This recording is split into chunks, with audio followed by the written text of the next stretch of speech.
ALBT. That's the old alliance block, isn't it? Time's out. ALBT. Let me look at that ticker. Yeah, alliance block. Okay, cool. And if you guys were on, what's going on, Miss Evie? Hope you are doing okay. Yes, NXRA. I think that's the new alliance block. ALBT was the old alliance block. What's going on, Crawcheck? Hope you're doing all right. It's now Nextra? Okay. So then, Queen, were you doing like a, I don't think you could have still trade. Could you still trade that? I guess you could still trade it. It's down almost 1% today. So, Queen, maybe you were doing like a dead cat bounce play on the old alliance block ticker. Unless you meant to put it in XRA. Yeah. I always forget to bring this mic over. My bad. Those of y'all that were watching on YouTube, you're like, I can't hear the audio. My sincerest apologies. All right, let me get that going. Like I said, it's a good day. It's a great day. It's an awesome day to be in the markets. Everything is everything. Moonwell is performing very, very well. And yeah, I need to change that. Hold on. No interesting things that you guys did over the weekend? Huh? I know y'all just weren't hanging out. Wargate, what's going on? But when I say Nextra, people don't know what I'm talking about. I got you. Yeah, it can be kind of hard to follow that Nextra to the uninitiated. But we are initiated, aren't we? Yeah. So how is that doing? Any tickers you guys want to take a look at? Let me know. We'll pull it up on the chart. Again, as always, if there's anything that's going on my screen, you guys can always follow me and join me on YouTube. Same handle. That way you'll be able to see my screen. So we start doing TA, you know what to be on the lookout for, and you'll be looking at exactly what I'm looking at. Just jumped off of Yahoo Finance. Chuck Schumer was on talking about the debt ceiling. I really wanted to try to pay attention to that. To see, y'all definitely take a look at Rejuve. I definitely wanted to pay attention to that to see if there were going to be any kind of clues to give us some kind of hint as to what they might be doing with the debt ceiling. And there wasn't. I don't think they have a plan. And, you know, I don't want to, what's the word I'm looking for? I'm not looking to like fearmonger, because I hate when people do that, but I think this might be like the closest, potentially, I'd have to go back and check, the closest we've ever been to defaulting on our debt. And I know there's been some really close occasions beforehand, but, you know, we don't have a plan in sight, right? And, you know, potentially that's a problem. McCarthy is just like, hey, trust this plan I got. But if you let Schumer tell it, McCarthy's not giving them any kind of clue as to what it is that they hope to get done. So if you're in the Americas, you're just kind of, you know, you're left hanging by your seat. You just got to wait to see how that whole entire thing unfolds. All right, without any further ado, let's go ahead and get into some charts. And it actually looks like I closed that Bitcoin short just in the nick of time. It looks like we're finding a little bit of support back here from April 10th. Currently sitting at 29,594. I'll admit, over the weekend and late last week when Bitcoin started to pump to around that, you know, 30,800 mark, I really wasn't getting too excited. I saw the bearish divergence popping up on the 4 hour, saw the bearish divergence popping up on the daily, and the RSI obviously said it was running hot, so I knew it was just going to be a matter of time before it came back down. What I wish I would have done was doubled down on that short around that 30,800 mark. That would have been a really, really nice play. But still ended up walking away with a profit in that short. Like I said, I think we did about 18%, so that's good. And right now the market, it's not a bad day to buy, right? There's some projects where they're rebounding a little bit. XRP is currently down almost 2%. Bitcoin is down over 2.5%. ETH, we got to talk about ETH because there's a lot going on with Ethereum that I think people should be aware of. And again, this is me saying, hey, let me give you this information ahead of time. So if you wake up in 2 weeks, a week, a month, and it's like, yo, why is the price of Ethereum down? Folks know why. And again, I'm not saying like the information I'm about to give you, I'm not saying it as like a buy signal. I'm not saying it as a sell signal, but I do think it's important that you have this information and you research it and you try to see what you can do with it. We need a Glencoe. Phil, brother, I was thinking about you Saturday. I'll go get it. Hold on, y'all. Again, I'm not saying like the information I'm about to give you, I'm not saying it as like a buy signal, I'm not saying it as a sell signal, but I do think it's important that you have this information and you research it and you try to see what you can do with it. We need a Glencoe. Phil, brother, I was thinking about you Saturday. I'll go get it. Hold on, y'all.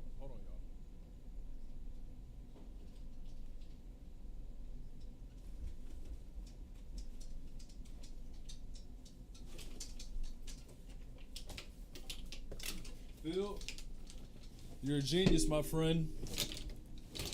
That book is definitely a good read. See what I got here? I got the golf clubs, right? And listen, I was the only person. What's going on, YouTube? Thank you for all of you guys that are joining me over on YouTube, leaving your comments. I see them. I was the only one on the golf course on Saturday. Come on, man. You see it.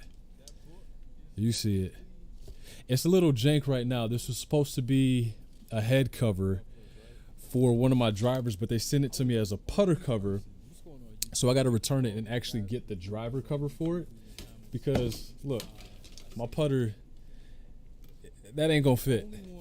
But listen, man, I was the only cat on 18, right? Right? Playing and representing Bitcoin. I got my Bitcoin towel. But you know, we don't use the Bitcoin towel to clean the clubs, right? We use, where's it at? We got a regular towel for that. So yeah. Oh, just wanted to show you that. I got a handful of other cool knickknacks and doodads. I was online buying everything that was like Bitcoin related for golf, and you know, probably just totally doxing myself like, oh, that guy's into Bitcoin, let's follow him. Don't do that. But yeah, it was a good time. Good to have the first game underway for the season. Hopefully we'll get a chance to do many, many more here. Yeah, that book is awesome, man. A lot of helpful stuff. Went par on a handful of holes, which I'm happy with. First game, knocking the rust off. Haven't even really been out to a driving range. I'm happy with that. So yeah, I definitely gotta. Don't do that. About cover front. Listen, man, they got them. I think the store is Hodl 21 or Hodl Forever. I think that's the name of the store. They got them for sale, man. But yeah, War, if you want to buy this one, I got you. Just DM me. I'll get it over to you. Let me get caught up here. Yes, the Ben Hogan book, The 5 Fundamentals. It's a good book. It's a good book indeed. I'm still making my way through it. Yeah, but it was fun. It was fun. It was fun. It was fun. So again, those of you that are hanging out with me on YouTube, you're seeing the charts. I'm just going to resize this here a little bit just so that you guys can get the maximum screenage. Got to move that over. Yes, the Ben Hogan book, The 5 Fundamentals. Wow. All right. Let's take a look at some charts, shall we? I practiced 6 months with that ebook before I played my first game. Wow. So it's probably over the winter then, right? But in New Zealand, you guys probably don't get a whole lot of winter. Right? I wouldn't imagine with y'all being so close to the equator, y'all get pretty significant winters. All right. Let's take a look at some charts. See this. Can I scroll up on this? I can. Cool. All right. Audio on YouTube is good. Good. Audio here on TikTok, Lexington, Kentucky. Okay. I don't know. I thought you were in New Zealand. I know I got one of you guys from my community is heavy in New Zealand. But Kentucky, I mean, you guys got good golf courses out there too. All right, let me take a look at this. Somebody requested Radiant Capital. Leon, what's the ticker for that? What's the ticker for that? What's the ticker? Let me know so I can look it up. RDNT. I'll be honest with you, man. I'm ready to play another one. And I might still try to salvage the rest of the afternoon here, depending on how the weather looks. It's just really crappy today. So if it clears up, then I might end up going into work for a little bit. Radiant Capital, currently trading at 34 cents. Before we go over this, a few housekeeping notes I want to make mention to. By no means is this an admission. Any of the details, the data that we go over here, by no means is this a mission to say, hey, take your money and buy or take your money and sell. We're simply going over some of the technical analysis, and if we need to, a little bit of the fundamental analysis for these coins and these projects. What I will encourage you to do is to do your own research and see if you arrive at the same conclusions that we're arriving here. All of the information that I provide is just informational information. And if nothing else, use it as a foundation to do your own research. And again, see if you arrive at the same conclusion. All right. Now, if you do find something that comes from this stream and you decide that you want to screen record it or post it on your channel, I've got no problem with that. Just please give credit where credit is due. And that's pretty much all the housekeeping I have. So we're taking a look here at Radiant Capital. Again, if you're on YouTube, it's the same screen handle as it is here on TikTok. You can see all of the screen that I'm looking at now. Radiant Capital. Now, if you do find something that comes from this stream and you decide market cap 111,000, so it's about a small to mid-sized cap. It's not a micro cap. It's not tiny. The last volume traded in the last 24 hours was around 66 million. Where's it being traded at? Okay, so it's on a few different exchanges. It's on a few different exchanges. Let us pull up this on the chart. And I'm going to be the first one to admit I'm not 100% certain that altcoin season has started just yet. Where's it being traded at? Okay, so it's on a few different. That's not it. It's on a few different exchanges. So what I'm looking for here is to find any coins that have really just tried to break away from the traditional. We got it. We got it. That have broken away from the traditional structure that, say, Bitcoin or say Ethereum is in. You know, I'm just kind of doing some quick TA on this. Try to connect my tops. Try to connect my bottoms. Immediate right off the bat on the 4 hour, I'd say you're probably in an ascending triangle. And if that plays out, you could potentially find yourself somewhere at around at least 40, maybe even sub 40 cents. So with this one, I would be careful. It's not really in a bad place to buy. We just don't have a lot of volume, you know, pumping into it right now. You can see here the volume in itself is just tapering off. And even going back to the weekend, so like say Saturday and Sunday, as the price was going up, the volume on this was actually coming down. So this might, if you saw this, this might not have been a bad opportunity to take a short on it. I mean, obviously it would have paid you some tendies. Currently we're slowly encroaching on that oversold territory, at least on the staunch RSI. How do we look on the daily? I'm going to try to go long-term out on this. And this chart that I'm looking at here on TradingView, and again, if you guys are watching this on YouTube, then you can probably see this. In fact, I would encourage you to actually, you know, pull up a double screen if you can. Just gonna move that over.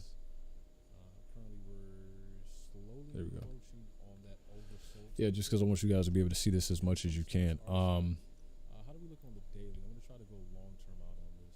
And yeah, that is picking up on YouTube. Good. All right. I would be careful about this next daily close in the next 5 hours, 6 hours, because if you technically have 3 red candles that are all kind of moving to the downside, that's kind of the inverse of 3 white shoulders. 3 white shoulders would be a very bullish pattern showing up on the charts in terms of the candles, and obviously 3 red candles moving in consecutive downward orders, not overlapping one another, is probably going to be a strong indication that you're probably going to start to see some strong sell side pressure on this. Again, with it popping up on TradingView, the chart I'm looking at is Binance. It just doesn't have a whole lot of trading information to go. If you guys are paying attention to this, you see exactly what I mean. It doesn't have a whole lot of information to go off of. And Binance is actually the exchange that has like the highest volume, the highest liquidity. So that's one of the reasons why I'm actually using the Binance chart, say, versus KuCoin or PancakeSwap or like Uniswap or OKX. All right. Let's see if we can get something in the micro on the 15.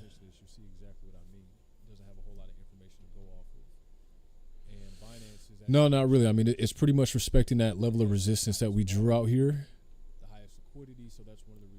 And you're kind of coming to the top. I'm sorry, it's currently supporting that support channel that we drew there, and it's currently coming to the top of that resistance. So if it does break out, I'll tell you what you want to be on the lookout for, because on the 15-minute, you are approaching the overbought territory. So if you wanted to take like a short-term trade on this, keep in mind if you're trading on the 15, this is going to be over the next handful of like 4 hours, 8 hours. I'd say no more than like 12 hours, right? So that's something just to be mindful of. And really what you want to look for is, if you're going to take a short on this, you want to make sure that it doesn't pop beyond this level of resistance here, close above it, and then start to build off and push the other way. If you do that, then that trade, if it's a short, it's going to turn out to be like a no-go. So that's definitely not what you want to do. What I will say here is on the 15, it's in a really good spot in terms of the volume profile. There's a lot of buying and selling that's taking place right here. Maybe even, again, too much if this volume keeps up, because, again, you will be into overbought territory, and then you will start to see the slide towards the downside. So I would wait. This candle is going to close in about 10 minutes.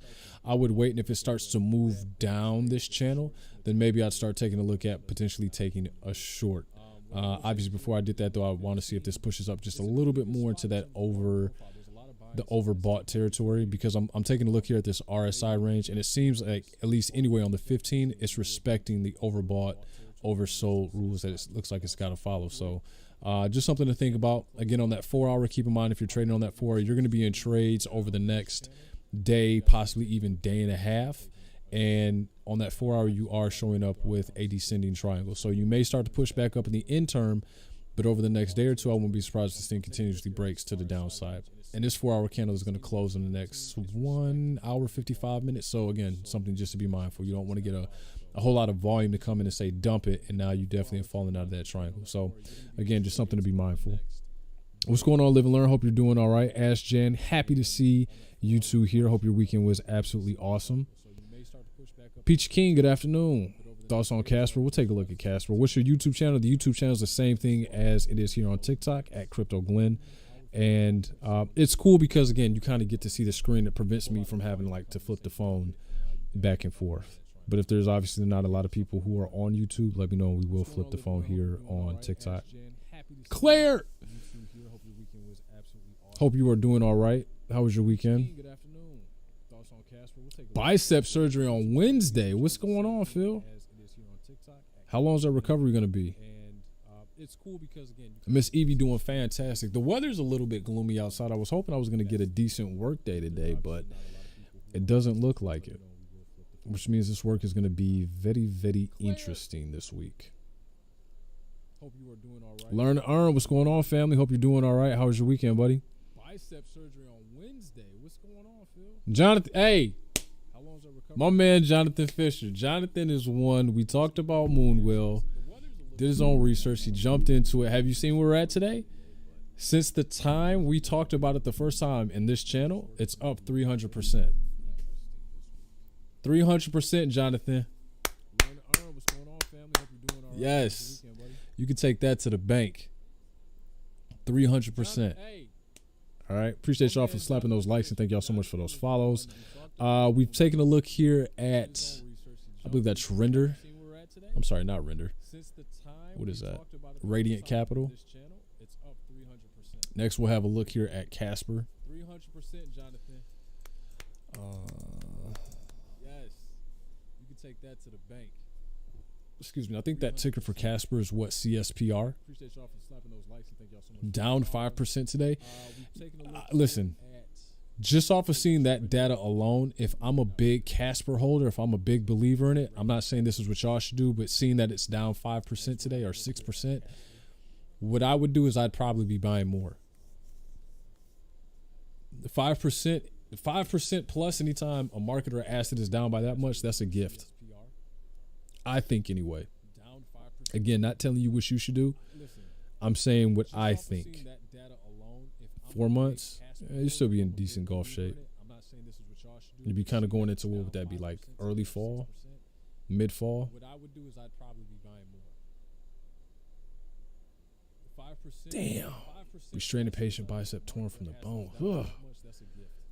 Is work going to take care of you on that, Phil? Again, not telling you what you should do. I'm saying what I think. Satoshi Street 2.0. Listen, man. You got to talk to J-Man about that. You got to talk to J-Man about that. Quantitative, you got to talk to J-Man about that. But listen, Quantitative, tell the people in the room, right, how it used to go down on Satoshi Street's bet. We would have people in there trying to pitch all the time. And, you know, we had to grill them. And we had to grill them because we needed to protect the community. Yeah, Phil's a good guy, though, man. Speedy recovery. I'm hoping to play on my birthday in August. That would be awesome. That would be awesome. Now, do they already have, I know you haven't had the surgery yet, but do they already have some kind of inclination of what they want to do for PT once it's all said and done? Because I feel like sometimes when you have to go in for, like, say, those surgeries, like in college, I had a torn labrum in my groin. And I was talking to the surgeon. He was like, we can go in and we can, you know, we can cut you open. We can do surgery. He was like, but I'll tell you what, there's not a lot of athletes that really kind of recover from an injury like that.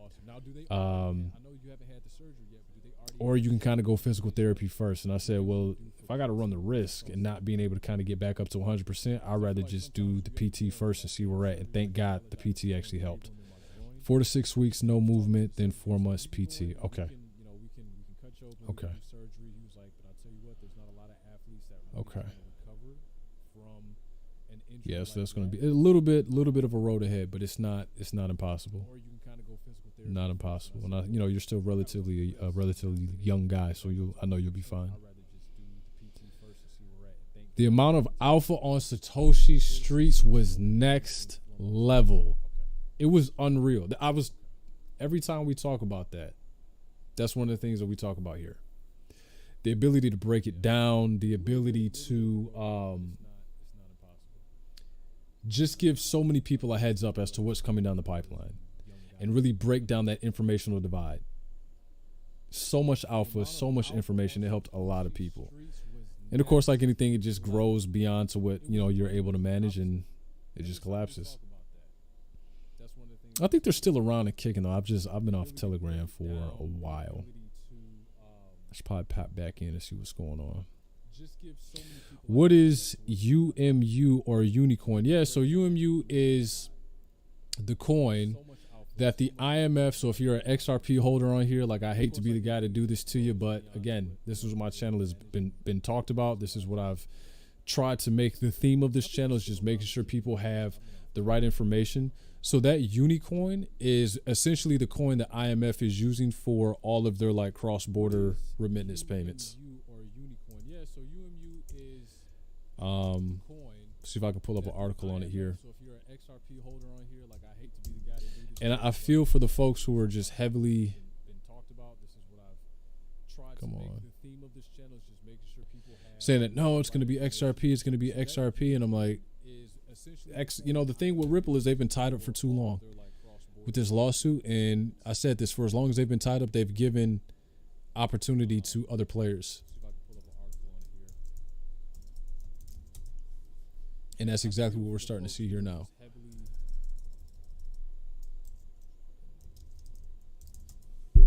Saying that, no, it's going to be XRP, it's going to be XRP. And I'm like, yeah, it's a universal monetary unit to exchange. And if you're with me on YouTube, I've got the article pulled up right now. It's from investing.com. UMU launched at the IMF spring meetings 2023, so this is like literally a week or two ago, aiming to bolster monetary sovereignty. Banks can use UMU to securely connect SWIFT codes and accounts to digital wallets for real-time cross-border payments. That's not coming from me, that's coming directly from the source. So the UMU coin is probably going to be a private blockchain. I don't think it's anything that you or I can invest in. It's a lot like Tacit, when Tacit was kind of working with banks to move more volume than, say, like Ripple was with any of their banking partners. It was a private company. It wasn't anything that we can invest in. And I believe that this is more of the same. You cannot buy it. No, I do not think you can buy it. What I would be cautious of are people who would create coins with this same ticker to fool you into thinking that it's the real UMU coin, because now all the press has already been built. So the only thing someone would have to do is come up with the fake coin, link it back to one of these articles, and everybody that would essentially be a fan of XRP see that this is something that, you know, is around, and people would just buy into it. So keep in mind, like, this is not the same native Web3 cryptocurrency that you or I can get into. I think you really have to have special consideration to be able to even get into the room where you can invest in the companies that are responsible for developing this ecosystem. Have you been up on the Tokyo Project initiative that's going down on Hedera? I have not. First I've heard about it. Yeah, we'll take a look at it. We'll take a look at it. I'm going to jump back over here in the Casper real quick and do some quick TA on this. I can tell you right now, forming a little bit of a descending channel. Y'all know I like these descending channels.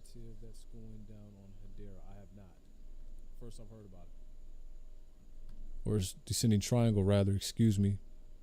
Because I mean, the price is normally going to break to the downside. I think it's like 85% of the time you're going to get an opportunity to get some real good prices on certain cryptocurrencies that you're looking at. And if we're playing this right, modestly speaking, you can see this drop almost like a cent, right? So roughly a cent. The descending triangle is not huge.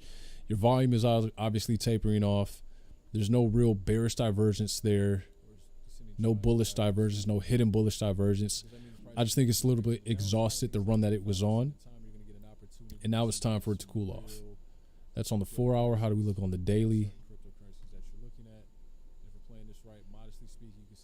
Daily is more of the same. You were in a ascending channel, finally broke out of it. Now you're headed to the downside. 15 is just going sideways.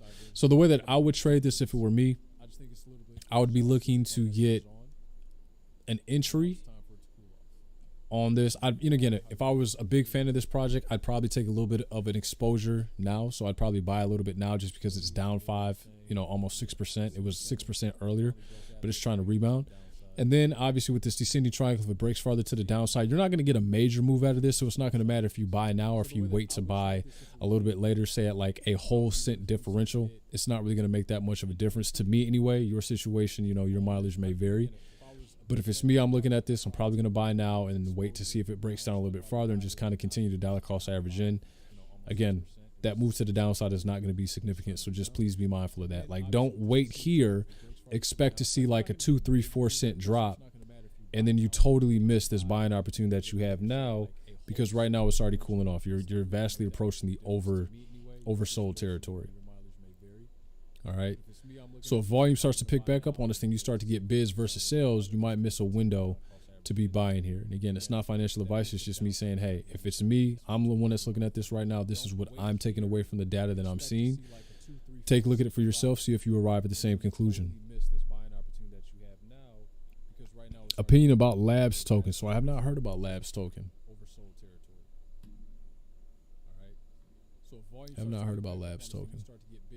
You might miss a window to be buying here. Again, it's not financial advice. It's just me saying, hey, if it's me, I'm the one that's looking at this right now. This is what I'm taking away from the data that I'm seeing. Take a look at it for yourself. See if you arrive at the same conclusion. They're a baby. Market cap of only $4 million. Labs token. Opinion about Labs. Ticker is LABS. They're the Labs group. What does their website say? I've not heard about Labs token. They're on Binance. How long have they been out? Anytime I get a small cap or micro cap, I always want to see when they've been out. So they've been out since 21. I think this bird might be cooked, man. You've been going sideways for almost a year now. In order to pull this thing out of its sideways trend, I'm willing to bet it doesn't have a whole lot of movement over the last 24 hours. Where can I get it? So I get on KuCoin, I get on PancakeSwap. Yeah, it's a baby. It's a meme coin. And it's got under $1 million of volume traded in the last 24 hours. How many circulating supply? 3, 6, 9 million. So 2 billion, 2.2 billion. That's right, isn't it? Yeah. This one might not even be big enough for me to actually chart. We'll try.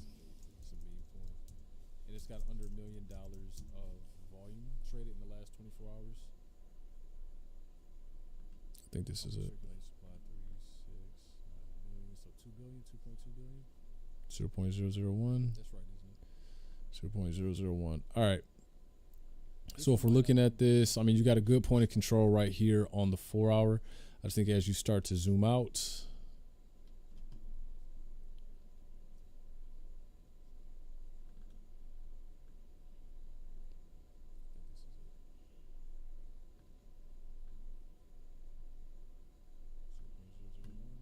I mean, I'm looking at the Fibonacci on this, and just from where you opened up at till now, I mean, you've hit a vast retracement on labs, and it's going to take a considerable amount just to get you from where you're at now back into some of those fib ranges. At least a move of 688%, if not more. Yeah, it's more like 800%.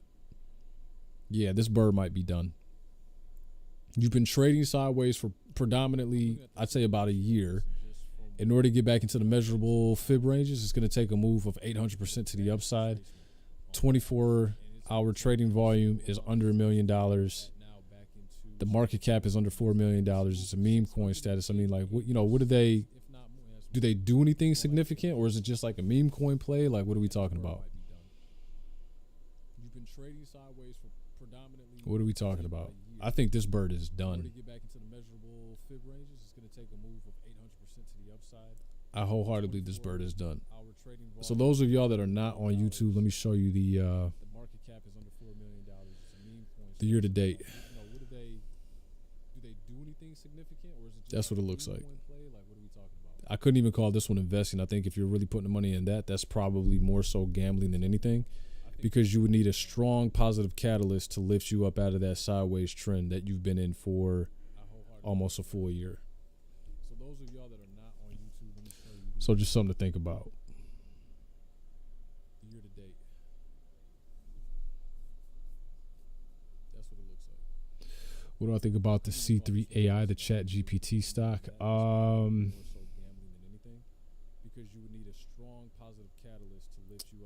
I kind of feel the same way that I do about like AI, right? Like I'd actually have to see the business model, because if the only thing you're going to do is say, hey, we're going to charge users a monthly fee just to be able to access the software, I think that's probably going to run out of steam quickly. As every time we see something come to market that's pay to play, there's either some other entity that's behind it, whether it be a social entrepreneur or someone that just wants to give their finger to the establishment, that is normally going to come out with a free version. So that dog may not hunt. That in short term, it hasn't really been a good year for IPOs. I think that's probably going to run out of steam quickly. As every time we see something, Miss Patriot, I've been great. How you been? How was your weekend? There's either some other entity that's behind it. The hype heads aren't talking about Tokyo and what's being built on Hedera is Enterprise, though. Yeah, this is the first time I've heard about the Tokyo project. That in short term, it hasn't really been a good year for IPOs. Is it Labs Real Estate? Miss Patriot, I've been great. How you I'd be careful with that one, man, because I know the SEC. I'm looking at an article here on KuCoin. This is what else I wanted to talk about. Is the SEC charged Bittrex with unregistered operations calling 6 tokens of security, and one of those tokens was called IHT Real Estate Protocol. So if now we're going to start seeing an influx of real estate tokens hit the market, I definitely think that's going to get the attention of regulators. They're going to get slapped with the securities tag, and then you're going to have a library situation all over again. Except I think this one might be more of a finite, hey, this is definitely 100% of security, and therefore you got to cancel Christmas on it. I can't believe that they called Algorand a security. Monolith and Naga. So it was Algorand, Monolith, Naga, and IHT. IHT Real Estate Protocol. They all traded on Bittrex, our securities. The SEC has been criticized in the past for the practices of regulation by enforcement by claiming tokens are securities only at the time when it files such complaints and not prior. Yeah, I agree. I think they should give people more of a heads up. Like, if folks have been asking you for the longest, like, hey, where's the out of bounds line? And you can't tell them that. I don't think you should wait until they get big and, now we can get money out of them. Like, I think that's lame. They all traded on Bittrex. How do you keep track of these companies' movements, staying up to date within the market? I'll be honest with you. So when I'm looking at, say, like a cryptocurrency, there's only but a handful that I'm really trading at any one given point in time. I've got a handful that are in long term. Like I bought them. I'm not, I'm looking at them on a long term horizon, say like 5-10 years. And I've got others that those are the ones that I'm actively regularly trading, but it's not more than, say, like 16. How do you keep track of these companies' movements, staying up to date within the market? I'll be honest with you. What do you think about ACH payment coin? I think it's a scam. You should probably stay out of it because you don't. ACH payments don't need a cryptocurrency. I bought them. I'm not, I'm looking at them on a long-term horizon, say like 5-10 years, and I've got others that those are the ones that I'm actively regularly trading. ACH don't need cryptocurrencies. I know they're more so like towards like businesses. Like when I get ready to pay a vendor, I normally pay them by ACH. I don't mail in a check. I don't call in a payment. I send it by ACH. ACH payments don't need a cryptocurrency. Not to be confused with Alchemy Pay. Let me see Alchemy's year to date. It's not doing too bad. ACH. It could be worse. What's the market cap on it? 200 million, right? So, I mean, you figure how many coins are out? 5 billion. 5 billion market cap, almost 200 million. If I had to guess, I say the ceiling on this one is probably. It could be worse. What's the market cap on it? A billion, maybe 2 billion. So a potential 10x from where it's at now. That might be pushing it. Volume in the last 24 hours, 63 million, almost 64. And it's on every potential exchange you can think of. So in order for Alchemy Pay to really move, they would need a significant media catalyst. Hey, this company has actually decided to partner up with Alchemy Pay, right? Because it's at a $200 million market cap right now. Give or take 6 million.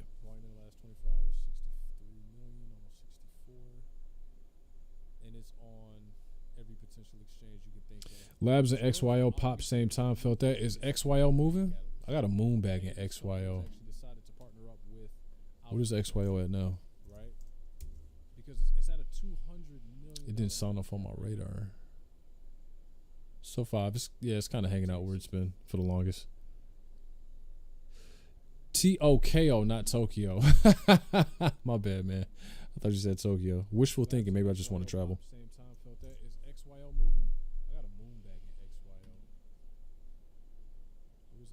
Let's pull up a look at that one.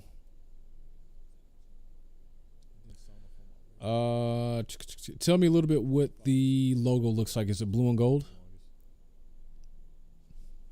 TOKO, not Tokyo. Is it blue and gold? Appreciate y'all for running those likes up. Thank you so much.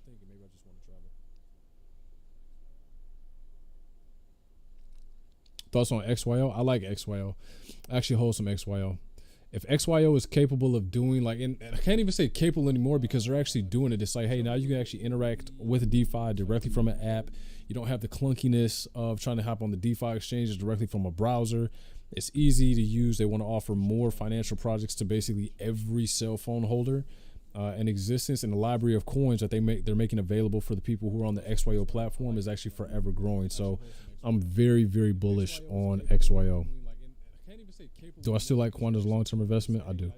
I don't think there's been anything that's changed with Quant fundamentally unless there's something that I've missed. Speaking of which, how is Quant doing today?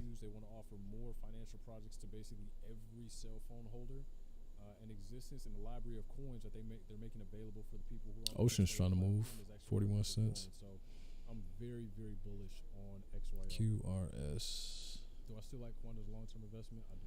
Quant 117. I'm not gonna lie, man. I wish Quant would come back to like $84. Really wish it would come back to $84. I still like it under 150. Visa and MasterCard did. Visa and MasterCard made a partnership with Alchemy Pay. Yep, they got to get like some big push behind it. Because think about it. So if Alchemy Pay is still 3 cents and Visa and MasterCard are on board, normally that would be the kind of announcement that would normally push a project over the edge. But for that announcement to have been made, and it's still only kind of hanging out at 3 cents. It's like, you know, I do like the fact that it's on 72,000 watch list though, so it's got a lot of eyes on it. What I'm trying to say is there's got to be something to spark the initial like push of money into it, because think about it, they're already on every exchange. Normally when you start to look at the catalyst of what can boost a project's price, them getting introduced to a more well-known exchange can obviously move price up. Them signing a big name partner can move price up, especially if you can make good on that partnership and you can actually roll out the changes to customers in the real world that you wanted to make happen and actually put that technology in people's hands. Yeah. But for the announcements who have already been made, they're already on every notable exchange that you can think of, and they're still kind of hanging out at 3 cents. It's like, all right, well, what do you need? Do you need commercials? Do you need, another signature brand deal? Like, you need some kind of strong media catalyst to really start getting people to pay attention to what you're doing and actually putting money into the project. Yeah, no problem. Was going to get some today. Yeah, I'll tell you what, let's pull up this TA on Quant. I'm looking at Quant right now on the daily. Man, I'll tell you what, those symmetrical triangles don't lie, huh? They do not lie. All right. Man, I'll tell you what, I'm just seeing this for the first time. Quant had a little bit of a double top right here, which caused it to dip significantly below to, I'd say, about 112, right? Currently in oversold territory. Quant is pretty resistant because I'm looking at the level of where it's at on the RSI. It's in oversold territory. Volume has just taken a very steep dive to the downside, but it's still at 117. It didn't fall under 100, right? It's still 117. So, I mean, granted, we're holding on to a little bit of support here from early January of 23. Outside of that, no, not really. I mean, back in December, this was a strong resistance that did bring us back under $100, damn near. So we're right there. But if volume continues to sell off, could you dip under 100? Sure. But where we're hanging out right now is like we got some pretty decent support from January. So if you want to buy right here, obviously I wouldn't blow my whole entire load on Quant right now, but I'll maybe take a couple nibbles and then see what it looks like in the next day or two. The prodigal son, Crypto Never Sleeps, has returned. My guy. What's going on, Sleeps? Jonathan. Tibbs is in the house. What's going on, Jay? Hope you're doing all right. Yeah, I'm talking about you, man. The prodigal son has returned. Sleeps, how those positions looking on those projects we talked about? Moonwell is kicking back 300% right now. Same old, same old. I like it. I like it. It's quiet in the market, but it's not really quiet. It's just a little bit of what's going on, Jesse? It's quiet in the market, but it's not really quiet in the market. It's quiet in the market in the sense that, today is obviously a down day. Oh my God, Tailcoin is down 7%. Yep, I'm buying more of that. Buying more of that. Let's do some quick T on Tailcoin. Where are we at in terms of support and resistance? Currently got a little bit of a weak point for resistance or support right now, going back to December 2022. March 23. Yeah, so we're currently testing resistance. Not bad on the daily in terms of where we're at for the VPVR. There's a lot of people who are buying and selling at this price historically. I like it. On the 4 hour, we're oversold. Daily, we're coming back from overvalued territory. Yeah, I think Tailcoin is going to be a buy for me today, ladies and gentlemen. And someone just literally asked me about XYO and Tailcoin. I think I literally just got them mixed up. So what I was saying about the DeFi via app and financial products via every cell phone holder, that's Tailcoin. XYO is more of like an oracle, like a data oracle. My fault, y'all. Tailcoin right now is 0.002 cents, and that's normally where I like to buy. And someone just literally asked me about at that price point.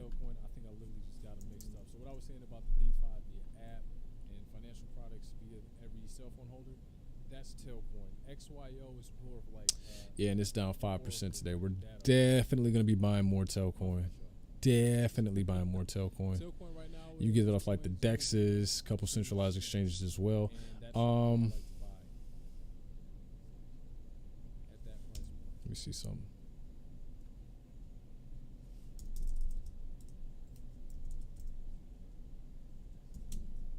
Yeah.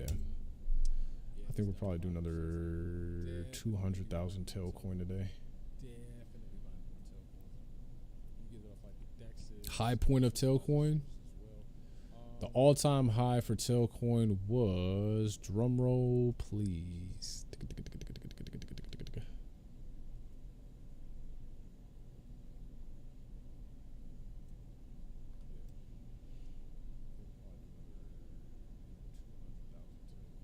$0.06. And that was after its release. So it's been around since 2018. The last bull run made a new high. And this bull run has really just kind of subsided. Should we do that? A million Tailcoin challenge? Whoa. Whoa. So what would that be? What am I looking at here? Come on. So it's been around since 2018. The last bull run made a new high. Got a million. Goes back to old all-time high. Should we do that? A million Tailcoin challenge? Is it like 60 grand? Whoa.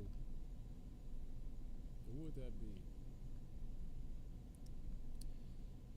Is that like 60?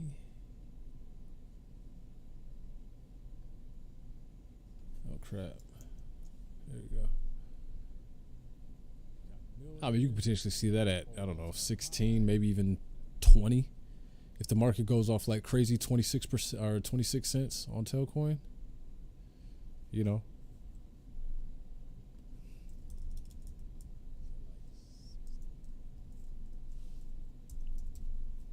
Might be able to make a quick 260 off of that. Just depending. Anybody want to get down on that $1 million Tailcoin challenge? Thoughts on Tangum Wallet? I haven't heard of Tangum Wallet. Quantitative, yo. I want to tell everybody about a great opportunity called Luna 2.0. If you don't stop. If you don't stop. How am I feeling about HBAR and XLM? I feel great about HBAR. XLM I hold a little bit. I'm not really adding to it right now. That's kind of like a bag that I had going back like to 2017. I do like HBAR though, and I've said this before and I'll say it again. I think coins that are going to be able to take non-Web3 native companies that are not familiar with the blockchain, and facilitate their blockchain needs by putting them on their own blockchain is going to be a huge pain point to solve. So I like HBAR for that reason, Quant, XDC for that reason. And I'm not really buying them because like the whole ISO 20022 narrative, I think if anything, if we're paying attention to that, that's pretty much been proven to be a bust. We were telling people that, hey, the ISO narrative, there's some misinformation that's going on about there. That's just a messaging standard. It's got nothing to do with the transacting in value. And so the people that have been paying attention and then they get caught up in that narrative, you know, they potentially save themselves a lot of heartache because ISO allegedly has been going live in certain corridors and will finish being rolled out in 2025. And if that, you know, that thing doesn't come to fruition, I just don't want to see people, you know, hurt like that. Like, oh, I bought this because this influencer said it was going to do this, that, and the third, which is why I always encourage people to do their own research. But as far as solving for the enterprise grade blockchain problem, hey, I'm not Web3 native, but I have a service that I'd like to have on the blockchain. Cool, don't worry about it. We can spin you up on our own blockchain. Like, I think that's going to be a huge opportunity for a lot of companies.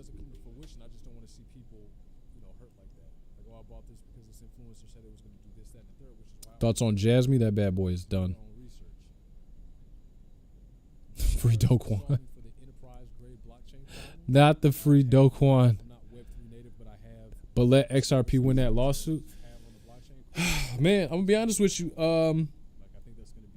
I was the main one that was calling for a $6 XRP should they win the lawsuit. the more and more time goes on, the more and more they've been caught up with this lawsuit, the more and more potential they're going to run into some strong headwinds, because what were a lot of people saying? XRP is going to be used by the IMF. It's going to be used by this bank. It's going to be used by that bank. These central banks, that central bank.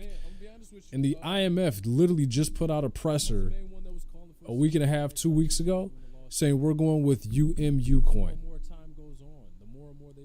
for securely moving funds and for securely facilitating cross-border remittance payments. Is that not XRP's whole entire use case right there?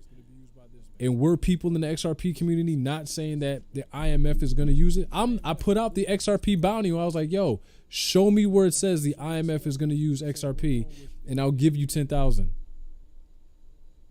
I had to retire the bounty because no one could provide that information. And now the IMF just put out a week and a half ago, 2 weeks ago, yeah, we're gonna use this thing called UMU coin. Don't take my word for it. Google IMF UMU coin. Matter of fact, let's just do it together. Show me where it says the IMF is going to use XRP, and I'll give you 10,000. UMU coin. See what comes up. There it is right there. Investing.com. IMF launching new global currency. That's on YouTube. FinTech Futures. Digital Currency Monetary Authority launches International Monetary Unicoin, powered by artificial intelligence, and adopts central banking monetary policy framework to ensure. I'm just reading the description here, but yeah, it's all over Google, man. And I'm not saying that because I want to lob a turd at anyone's punch bowl, but I'm saying that. What's going on, Rico? I'm saying that to say you got to be very careful about where you get your information. Like, what would have happened if you were the person that was buying XRP because like your favorite influencer was saying it's going to be used by the IMF, and now the IMF is saying, no, we're actually going to go with UMU coin. The pit you probably have in your stomach right now. So now it's like we got to go back to the drawing board and really figure out who in the hell is actually using XRP, and if it makes sense for you to be holding as much of it as you were holding. Because the thing I've said from day one, the longer this lawsuit drags on, the more time you allow competitors to catch up to you. And that's exactly what's happening. UBS Bank, let's see if I can find that. In 2019, they came out and said, yeah, we're coming out with our own Ripple killer. I think it was UBS Bank. UBS Bank XRP killer. Yep, there it is. And again, if you're on YouTube, Crypto Glenn, you can literally see my screen right now. Excuse me, big banks reveal XRP killer. Bitcoiners, big banks announce fiat pegged XRP killer crypto for settlements. And it was UBS Bank. I'm actually on the article right now on YouTube. Yep, there it is. So you can see it. On YouTube, Crypto Glenn, you can literally see my screen right now. So if you hold XRP, like now you really got to start asking questions like, what the hell is going on with my coin? Who's using it? Who's going to use it exclusively? And what's really my counterparty risk here? And how do I actually make sure that I'm protected from any major downside risk? You really got to pay attention to these things. Hang on for a second, John. I'll get you in here. So if you hold XRP, like, man, these allergies, boy. Questions like, what the hell is going on with my coin? Any of y'all suffering from allergies? To the Hedera point, them boys are green and speedy. I agree on ISO. Yeah, Hedera's fast. I think Quant might be a little bit faster. But Quant right now is facing a little bit of a headwind because the SEC thinks that they're a security, which I hope that's not the case because I'll be honest, I'm a big fan of Algorand.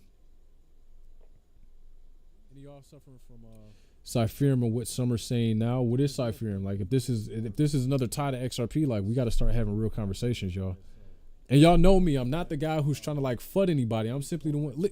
What has been my position from day one? I don't think XRP is going to do half of what most people think it's going to do. And B, my beef has always been with the influencers. They get people hype and get them to buy on emotion. And then shit like this comes out and it's, wait, the IMF's not going to use our coin? The IMF's going to come out with their own? The IMF came out with their own? The IMF is ready to roll out their own?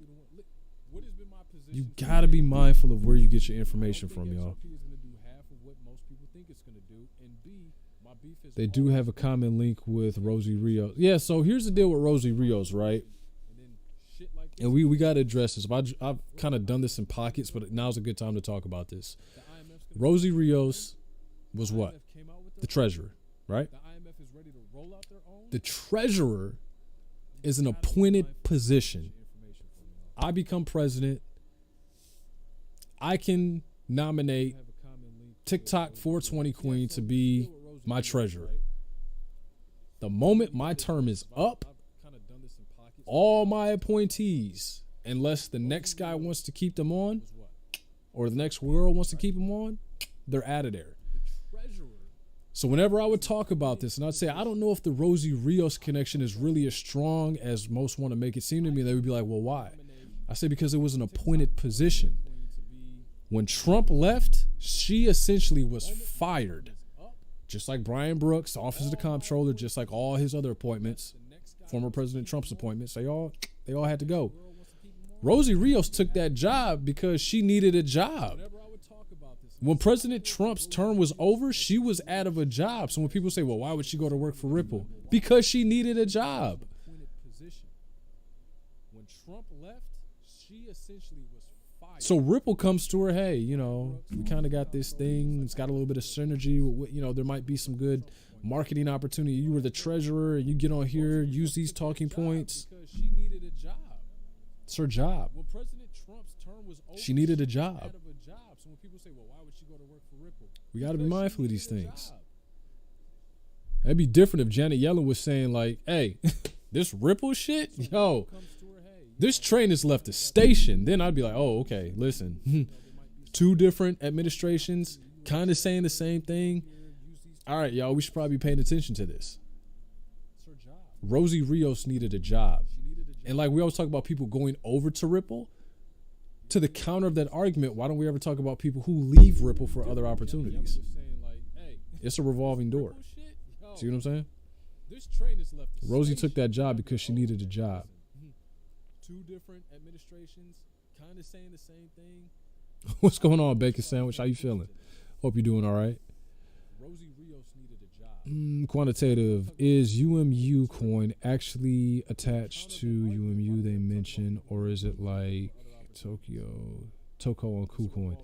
From what I gather whenever I read the articles, this is like directly from the IMF. Let's go back, because y'all know I don't like really dealing on uncertainty. What's going on, Bacon Sandwich? How you feeling? And I read it like 2 weeks ago, so I'm not. The details are a little hazy. But again, join me on YouTube. You guys will be able to see my screen here in real time. And while you're over there, slap that like button a couple times, yeah? So we're just going to take a moment here. We're just going to go over it. Investing.com. These are investing.coms. I'm looking at an empirical source right here, firsthand source right here, not Bob's Basement Blog.com. Legitimate, credible source right here. IMF and DCMA unveil Universal Monetary Unit to reinforce banking. Released April 17th, 2023. UMU launched at IMF Spring Meeting 2023, which was a couple weeks ago, aimed at bolstering monetary sovereignty. Banks can use UMU to securely connect SWIFT codes, right? That was the whole XRP game, SWIFT. They can use UMU to securely connect SWIFT codes and accounts to digital wallets for real-time cross-border payments. That was Ripple's whole entire bag right there. But we're not going to stop. We're really going to drill down on this. UMU features innovative cryptography technologies included in the staking proof of trust, that's new, protocol, and AI-powered central banking monetary policy framework. Now we get into the articles. What I just went over were literally just the takeaways. Now we're going to get over into the article itself. UBS, yeah, well, we can cover UBS here in just a second. That UBS article I referenced was from 2019. But it was just to say that, hey, there were other parties that were working on doing the same thing that Ripple was trying to do. AI-powered central banking monetary policy framework. Now we get into the article. What I just went over were literally all right.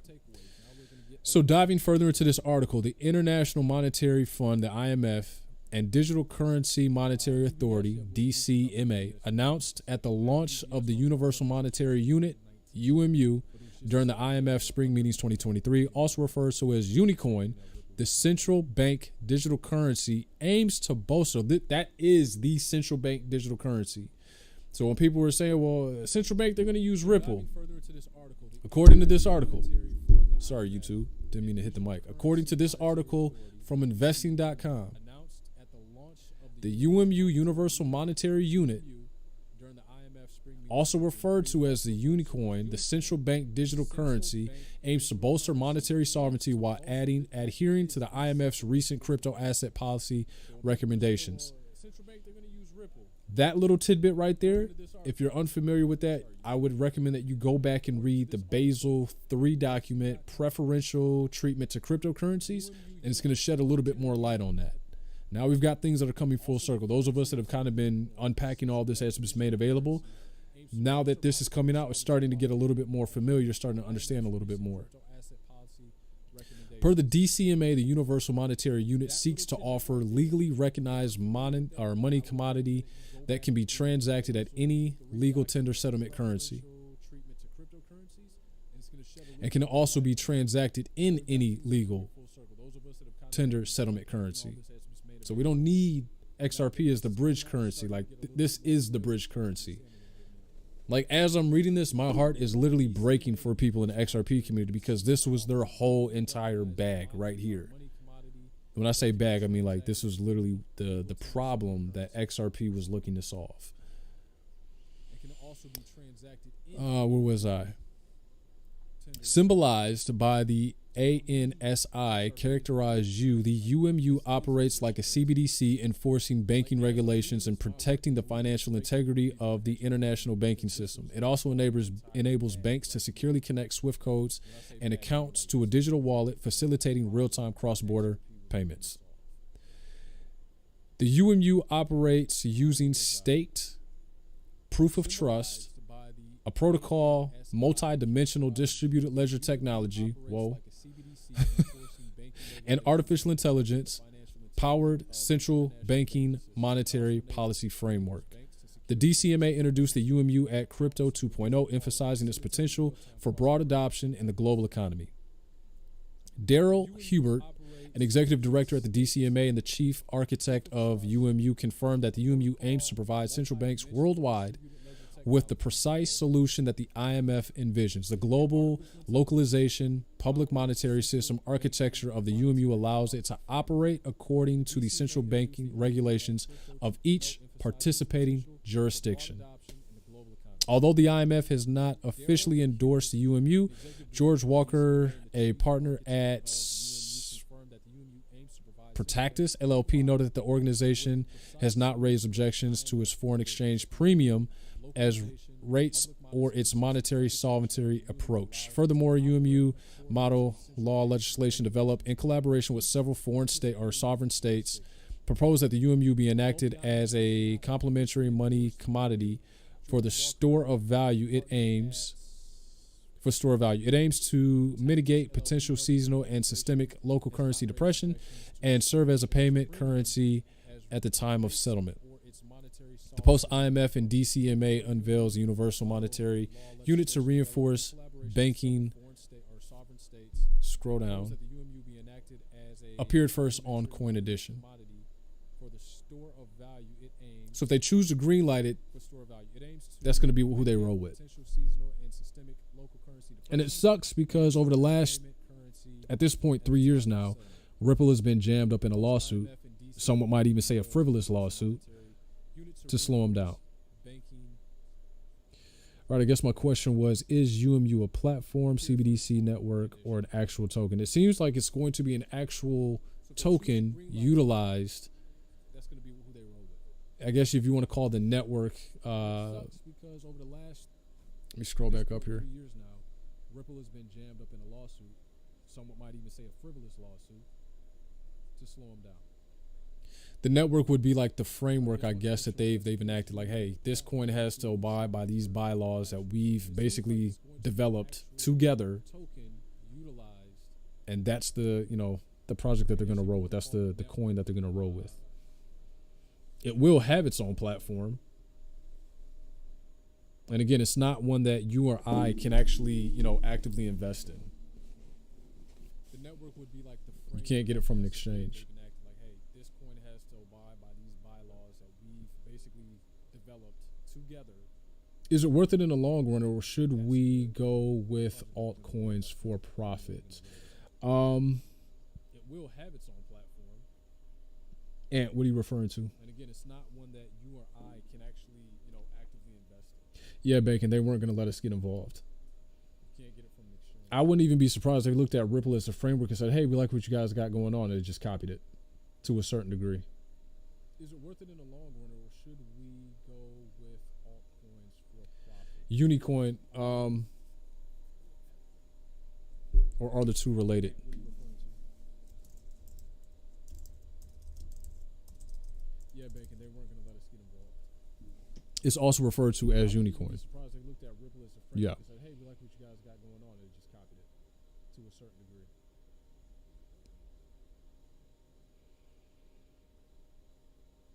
Unicorn. Just trying to get caught up with you guys' comments here. What's going on, HODL 2025?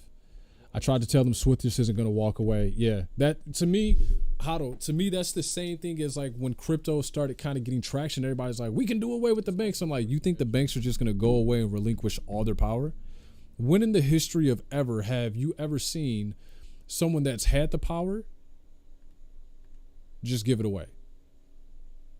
Just trying to get caught up with you. Because I've never seen that. What's going on, HODL 2025? I tried to tell them Swiftis. I've never seen that. Away. Yeah, that to me, HODL, to me, that's the same. This is why I tell people if the goal is like literally about becoming rich, I'm like, you think the banks are just going to go away? as much as I hate to say it, When in the history of you really do have to spend.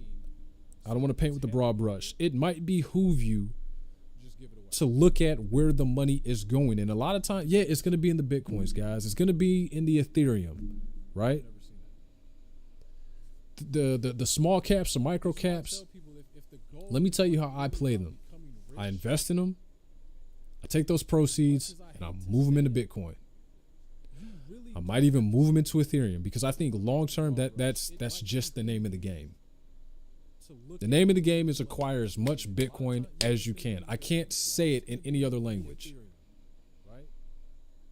Like 90% of these coins, they don't actually have a real use. They're nice, they're neat, they're cool, but it's like, Invest in them, come Armageddon, take those proceeds.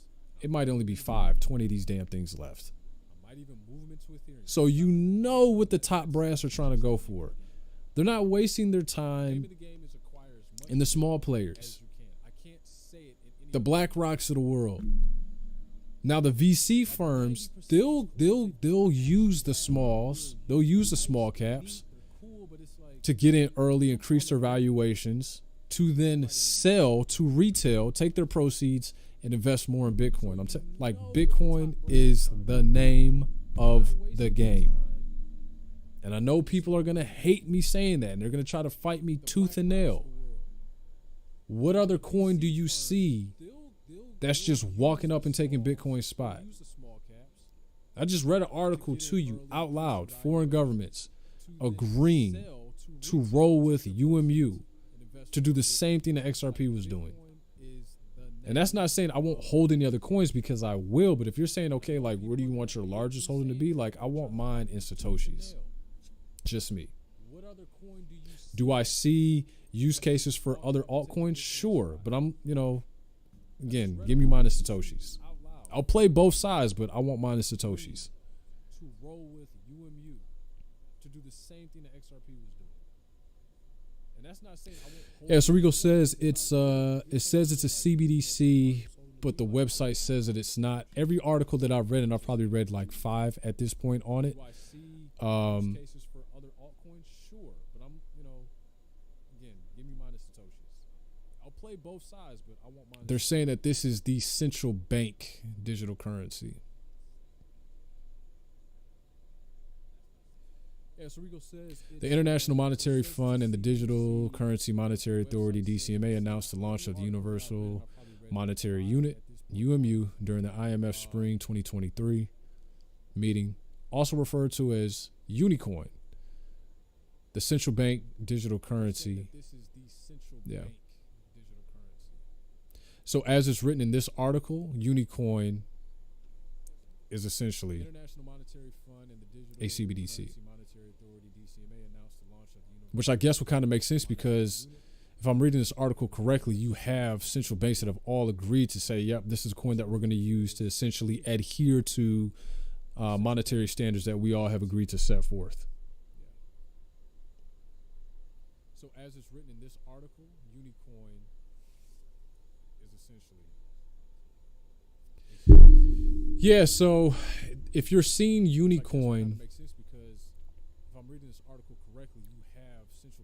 if you're seeing Unicoin on an exchange, and this is kind of just what I made mention to, right? If I were a scammer, how would I play it? The articles have already been written about Unicoin. I'm just going to go create a coin before anybody else does, and I'm going to call it the exact same thing so that when they buy it, I make all the money. If you're seeing Unicoin on an exchange, and this is kind of just what I made. So there's a Unicoin on Live Coin Watch. Well, let's investigate it. Let's take a look. The articles have already been written about Unicoin. I got Unicoin. Let me know if this is what y'all see. Tell me a little bit of the stats that you guys are seeing with Unicoin. This is what I got right here. Let me know if that's the same one y'all are seeing. So there's a Unicoin on Live Coin Watch. Well, let's investigate it. Let's take a look. Let me know if that's the same one y'all are seeing. It just posted this month. Yep. I got Unicoin. Let me know if this is what y'all see. Tell me a little bit. Can I buy Unicoin or UMU? This is what I got right here. It's still cheaper than Swift. It would definitely be cheaper than Swift. You can't invest. Well, if we can invest, I mean, this is probably a good time to get that figured out. Richard Hart talks down on BTC. Forgive me, I'm not putting a whole lot of stock in Richard Hart. Richard Hart wants to talk about Hex and how it's gone up, and it's like, yeah, that's cool, but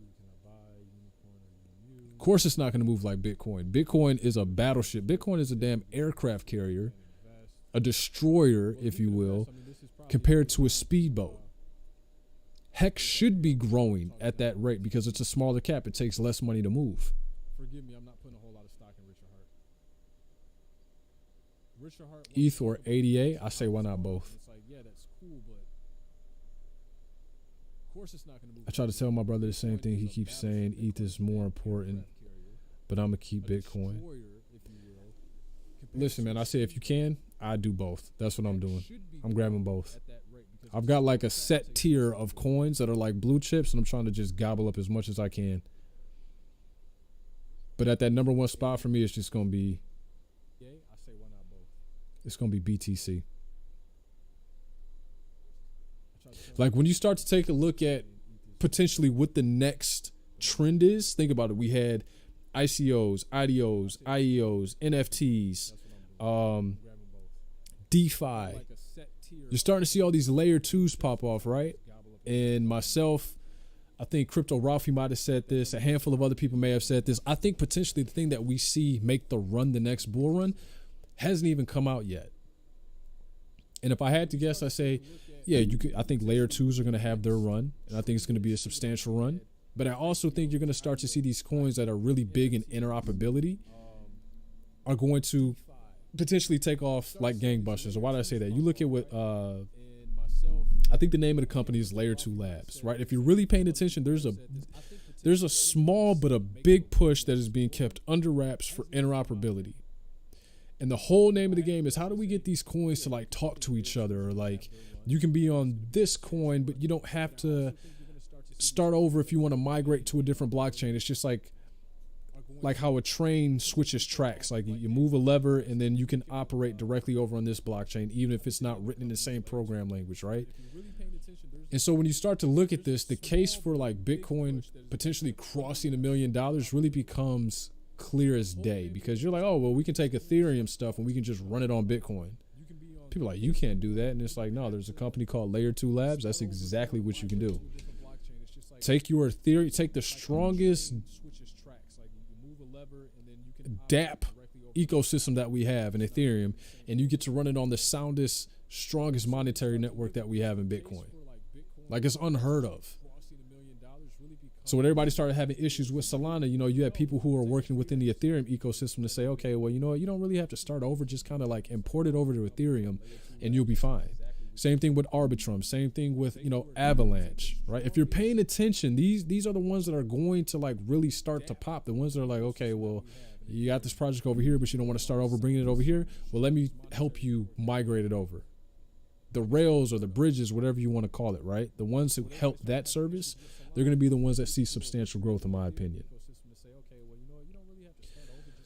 Why not ADA and ETH? Yeah, that's what I said. I said if you can, I would do both. I would do both. So going back to the unicorn, let me know, is that the logo that I showed y'all, was that the unicorn that y'all were seeing on Live Coin Watch that you said you could buy? That was it? Interoperability is what the IMF chest said their focus is on. See, I can't make this stuff up, man. Can't make this stuff up. Crypto Glenn gonna get it to you. The unicorn you just showed us was the information on that. It does not show much. Didn't check to see if you could buy it. Well, here's what I want. I know we talked about the unicorn, the UMU coin from IMF and what they plan to use, but some people were saying that you can invest on it. And if it's me, I don't really see the IMF and all of the co-conspirators that are working with the IMF saying, yeah, we'll let the little guy come in and be able to invest on this. So if I'm wrong, like I want to figure it out. So some people were saying that, hey, I saw a unicorn on Live Coin Watch. So if it is, like, we can look at the address. Because I'm going to tell y'all right now, like, now just follow me on this. Is this the same unicorn that y'all were saying is on live? Because here I am. I'm on Live Coin Watch. Is this the same unicorn? Let me know. Let me know. Like, I want to figure it out. So some people were saying that, hey, I got you. Give me 2 seconds. Okay. So XRP Hedera says, yes, that's the same unicorn that we all saw that you can invest in, right? Now, let me ask y'all a question.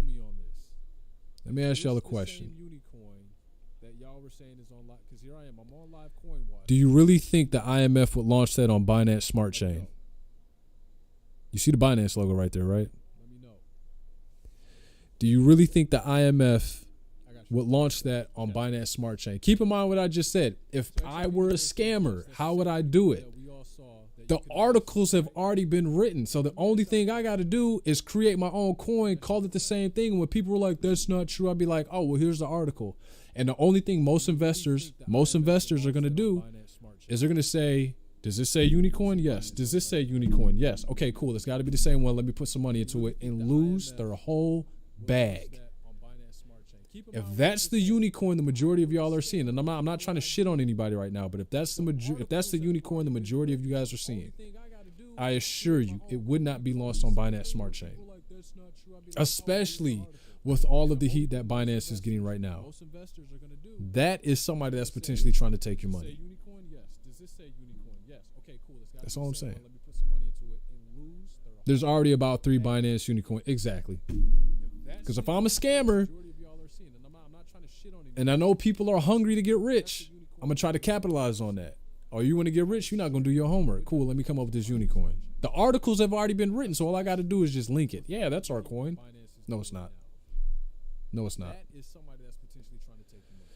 Let me get y'all up in here, man. We got my guy Bacon Sandwich. What's going on, Bacon? Let's get Rico up in here too.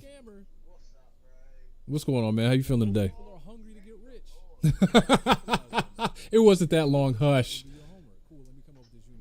The articles have already been written, so all I gotta do is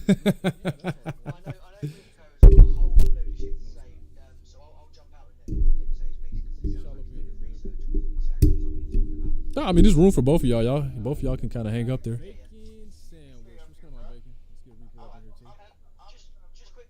What's going on, man? How you feeling today? It wasn't that long. Bro, I'm all ears. Let me hear it. You go and buy honey that comes from a local place. So yes. All of the pollens and stuff that you'd normally be exposed to, yep. The honey will be collected from those exact flowers. Yes. And I think there's room for both of y'all. Both of y'all can kind of hang up there.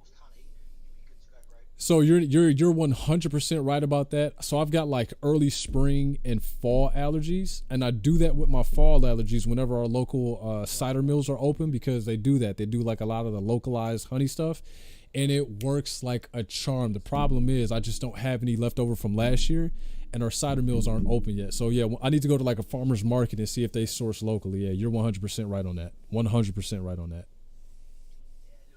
So you're 100% right. Yeah, no, that's beautiful. You are not wrong about that. Fall allergies, and I do that with my fall allergies whenever our local cider mills are open, because they do that. They do like a lot of the localized honey stuff, and it works like a charm. The problem is I just don't have any left over from last year, and our cider mills aren't open yet. So yeah, I need to go to like a farmer's market and see if they source locally. Yeah, you're 100% right on that. 100% right on that.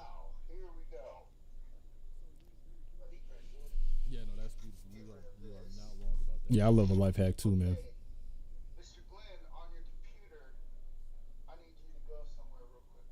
Don't give me bobsbasementblog.com.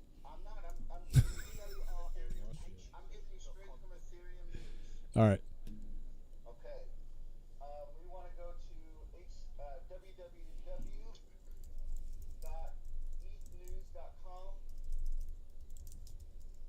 Yeah, I love a life hack too, man.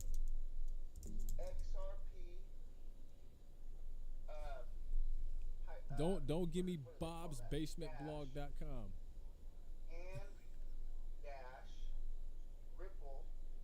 All right.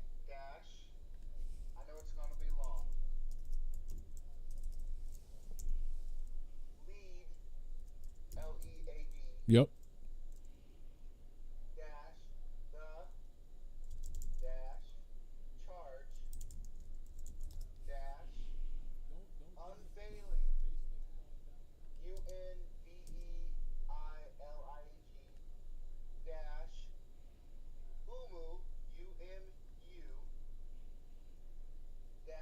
Hold on. Wait, hold up. Yep. Hold on. Wait, hold up.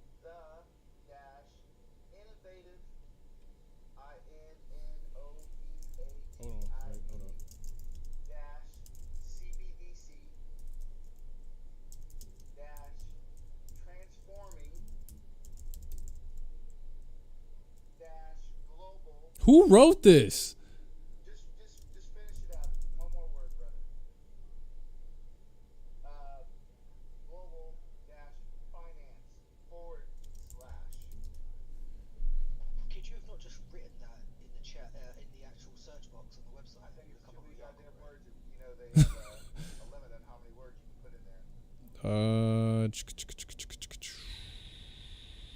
I'm not seeing it. Let me go back.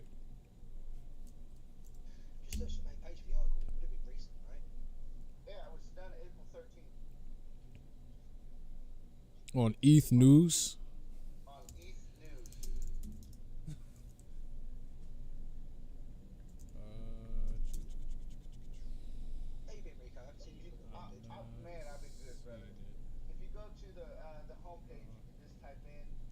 Let me go back.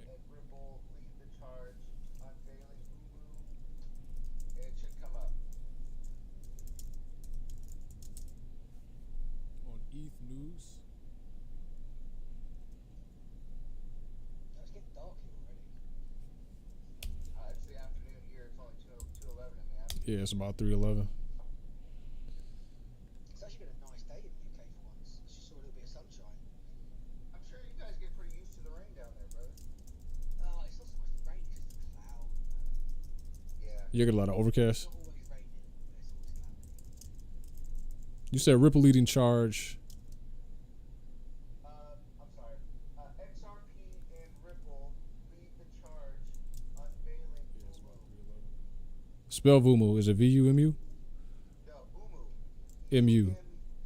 EMU. Yeah, shouldn't that be UMU? Yeah. Okay. All right. said Ripple leading charge. It's thinking Ripple XRP leading charge, unveiling UMU. Find it. You found it?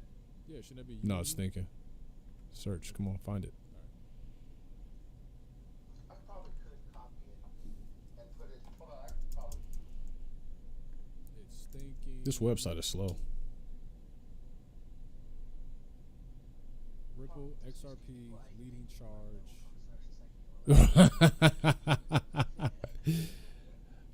Maybe I can type that into Google. No, it doesn't even show up under Google.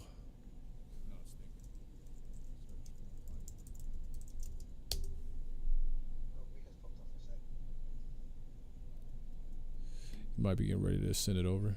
This website is slow.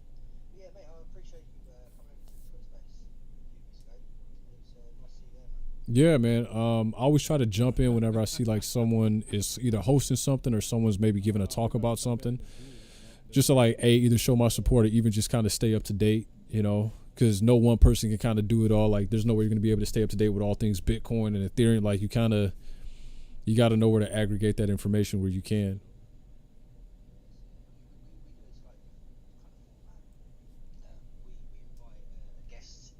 Yeah, man. I always try to jump in whenever I see like someone is either hosting something or someone's maybe giving a talk about something, just to like either show my support or even just kind of stay up to date, you know, because no one person can kind of do it all. Like, there's no way you're gonna be able to stay up to date with all things Bitcoin and Ethereum. Like, you got to know where to aggregate that information where you can. Project founders, builders, and marketeers, and all sorts of cool guys. Yeah. We had a writer from Marvel come in. Was it not Weekend Gold? It was Friday before last, right? Yeah, fella before last. Yeah. He's written the most recent Spider-Man. He's moving on to Daredevil. He's got his own NFT project. There's only 1,001 edition ones and that sort of thing. But yeah, that was quite exciting talking to that guy. Great guy to speak to. Now, he was writing on, was he on the Spider-Man movie? Is that right? Yeah. Nah, the comic. The comic book, okay. Okay. It was Friday. Yeah, I before saw last. that. Miss Evie told me about it, and I was like paying attention, jumping in and out. Of course, like I was like running around with the kids, right? So I need to actually go back and try to see if I can get that on replay. Yeah, I would have posted it ages ago. I can get you a link. I'll drop you a link on. Now, he was writing on. Yeah. If you do, send it to me on Twitter, I'll definitely check it out. Yeah, it was wicked. The comic book. Okay. The Crypto Magazine guy comes in quite a lot. Nathan Yeah, I Hill, saw the that. Crypto Magazine. Mhm. Miss Evie told me about it, and I was like paying attention, jumping in and out. Of course, like I was like running around with the kids, right? So I need to actually go back and try to see if I can get that on replay. In the chat. It's a guess. It's pretty cool. Yeah, I was gonna say, if he's been running around there in the same circles, like I wouldn't doubt that they actually know each other on a personal level. I was actually trying to see like if any of y'all were gonna be at some of these crypto events coming up here. I was just looking at an article that said some of the ones from the last NFT convention were like a little lacking in terms of attendance, but there were like some things that were going on outside the convention. I'm like, you know, we still need strong turnout even when it's a down market, and it pains me that we don't get that. Same circles, like I wouldn't doubt that they actually know each other on a personal Yeah, I mean, level. I was actually trying to see like if any of y'all were gonna be at the some of these building crypto for the last events coming up here. I was just looking at an article that said some of the ones from the last NFT convention were like a little lacking in terms of attendance, but there were like some things that were going I'm thinking on. so. I really like a lot of devs that have been taking their time to really focus on the interoperability aspect of it, When and it's a down market. the way that they're actually making progress in terms of being able to link projects from one blockchain to the other with very, you know, minimal effort. I think that's going to end up helping a lot of not only developers out, but like people who are just involved in certain communities. Yeah, I mean, Polkadot's doing an interesting thing with that. They're really solving the issue of the I'm thinking so. I really like a lot of devs that have been taking their time to really focus on the interoperability aspect of it, Yeah, that's quite promising for and Polkadot because Polkadot can the way that they're actually making progress in terms of being able to link Mm-hmm. projects from one blockchain to the other with very, you know, minimal effort. I think that's going to end up helping a lot of. I'm expecting big things at Polkadot. people who are just Where'd you send it? communities. I sent it to your messages right here on TikTok. Hold on, maybe I can pull it up. Hold up.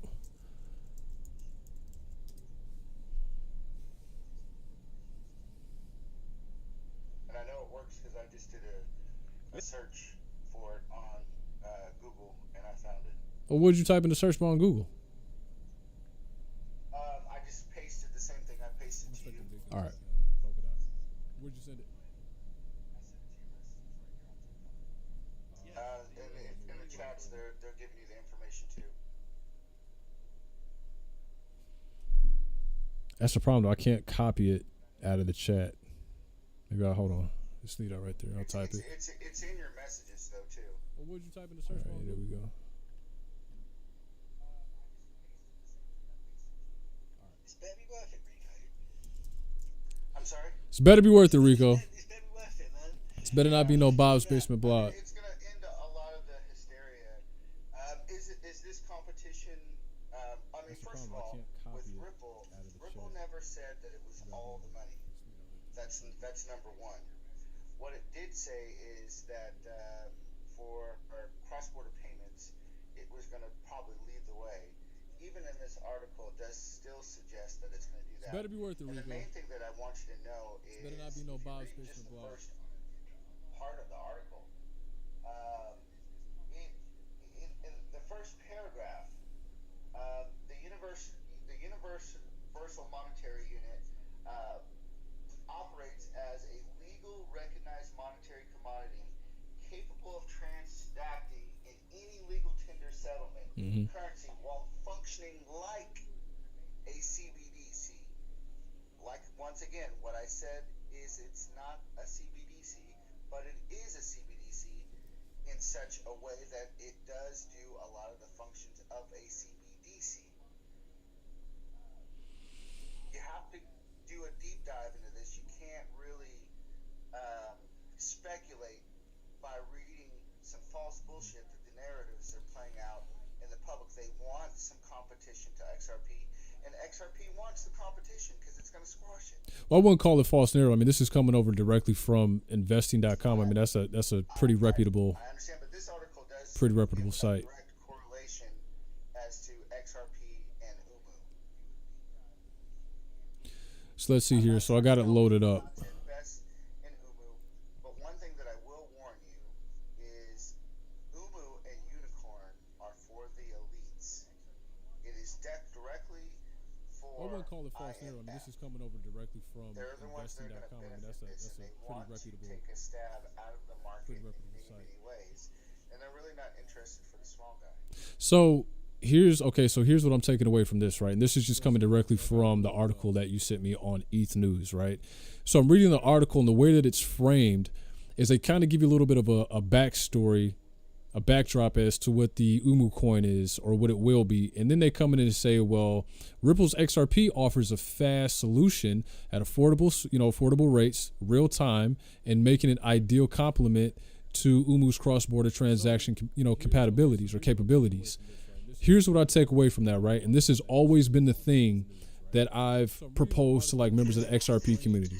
We've got one that has a direct tie. There's a direct link to the IMF. And then we've got one where the community is like, oh, well, the IMF will totally use it. One has directly been rolled out either directly from the IMF or at an, if I can call it, an IMF sanctioned event, and one has not. You see what I'm saying? We've got And I get the point, but I think that because it's so direct, closely related that we get the tie. There's idea. a direct If you link follow to the like IMF. Rosie Rios, And then we've got one where the community is like, oh, well, the IMF will totally use it. One has directly been rolled out either directly from the IMF right or now at too. an, if I can call it an Because, IMF like you said, she sanctioned lost a event, job, she needs money, and one has she not. has to make some money. You see what I'm saying? But the people that she's aligning herself with, if you look at like Unicorn, for example, the reason why I don't like Unicorn is because it reminds me of Shark Tank.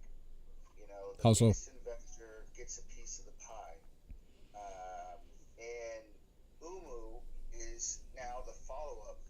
And it doesn't say it in any article, but I get the idea, the fact that now for the small investor to get a piece, since we don't have 200,000 to invest in Unicorn, that now the small investor can now invest through the UMU website is the only place that you can invest because it's not linked to any exchanges as of yet.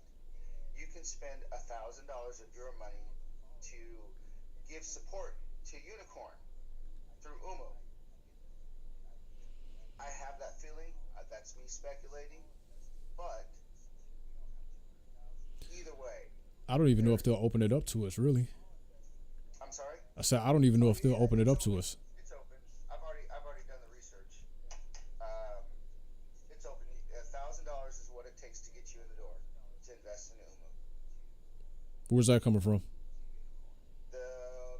I had the website because we were doing a little deep dive on this the other night on Echo's page, but I wasn't going to invest $1,000 in Umu anyway. Because the real, just like Ripple, this Umu token is what the IMF is going to use to basically be benefactors of the profits using money marketers. Am I saying that correctly, Glenn? What are you referring to? When the stock prices go up and down and things like that, they have money makers. You mean the market makers? Market makers. The market makers? So IMF is the ones that will benefit through that. Yeah, I'm trying to find that in now because and here's why I'm leery of that, right? Like I feel like the IMF, they would put out a product that you could utilize, but you could never invest in because they wouldn't want to share that piece of the pie, right? So that's why I'm trying to find it directly on my end. We've already found a correlation between Unicorn and now Umu. Okay. So just on this slide. yeah, so I think going back to that article that was put out on investing, Umu and Unicoin are the same. I'm gonna go back and double check that to make sure that I'm not putting out any false narratives. I've clearly proven that they're not the same as of yet. Where? Well, just the fact that we're now comparing Umu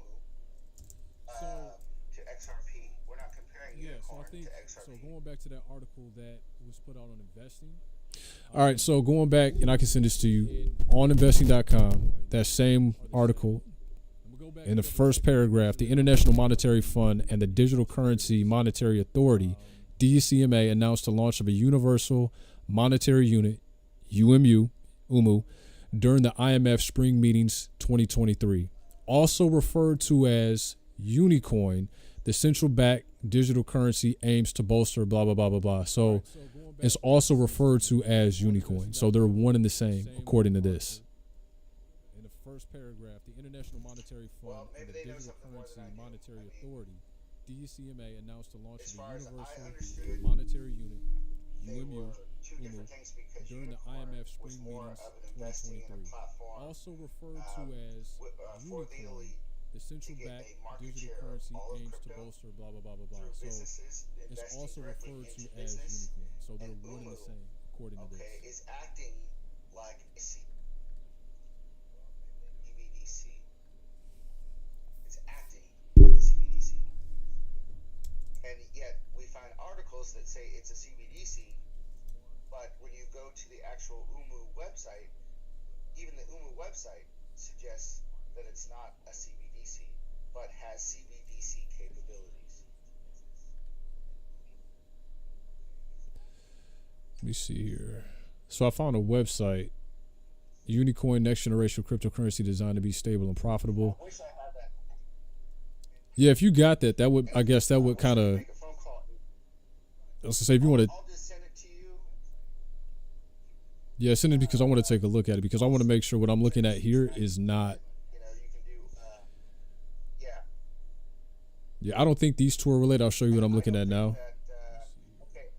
I don't think these two are related, but just when I did just a quick Google search on Unicorn because I'm trying to find any additional information I can find out about it, this is what came up. And again, I don't think this is it, but I'm going to try to find out if they are charging like a G or something. Yeah, send it because I want to take a look at it because I want to make sure what I'm looking at here is No, not. I'm now on Unicorn. This is a nice website. Unicorn, it takes 200,000 Yeah, I don't think these two are related. I'll show you what I'm looking at now.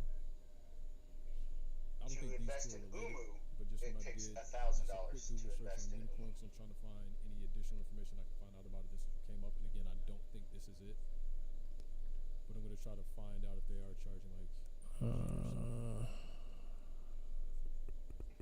And the video with Rosie Rios, Nice website. they keep talking about the substantial investment for elites for Unicorn.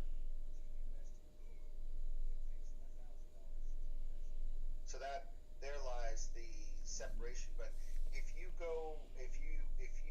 have been in the crypto space for any long period of time, you would understand that crypto was made for the people. Now this is the elites coming in and trying to put a divide for what crypto really, really stands for.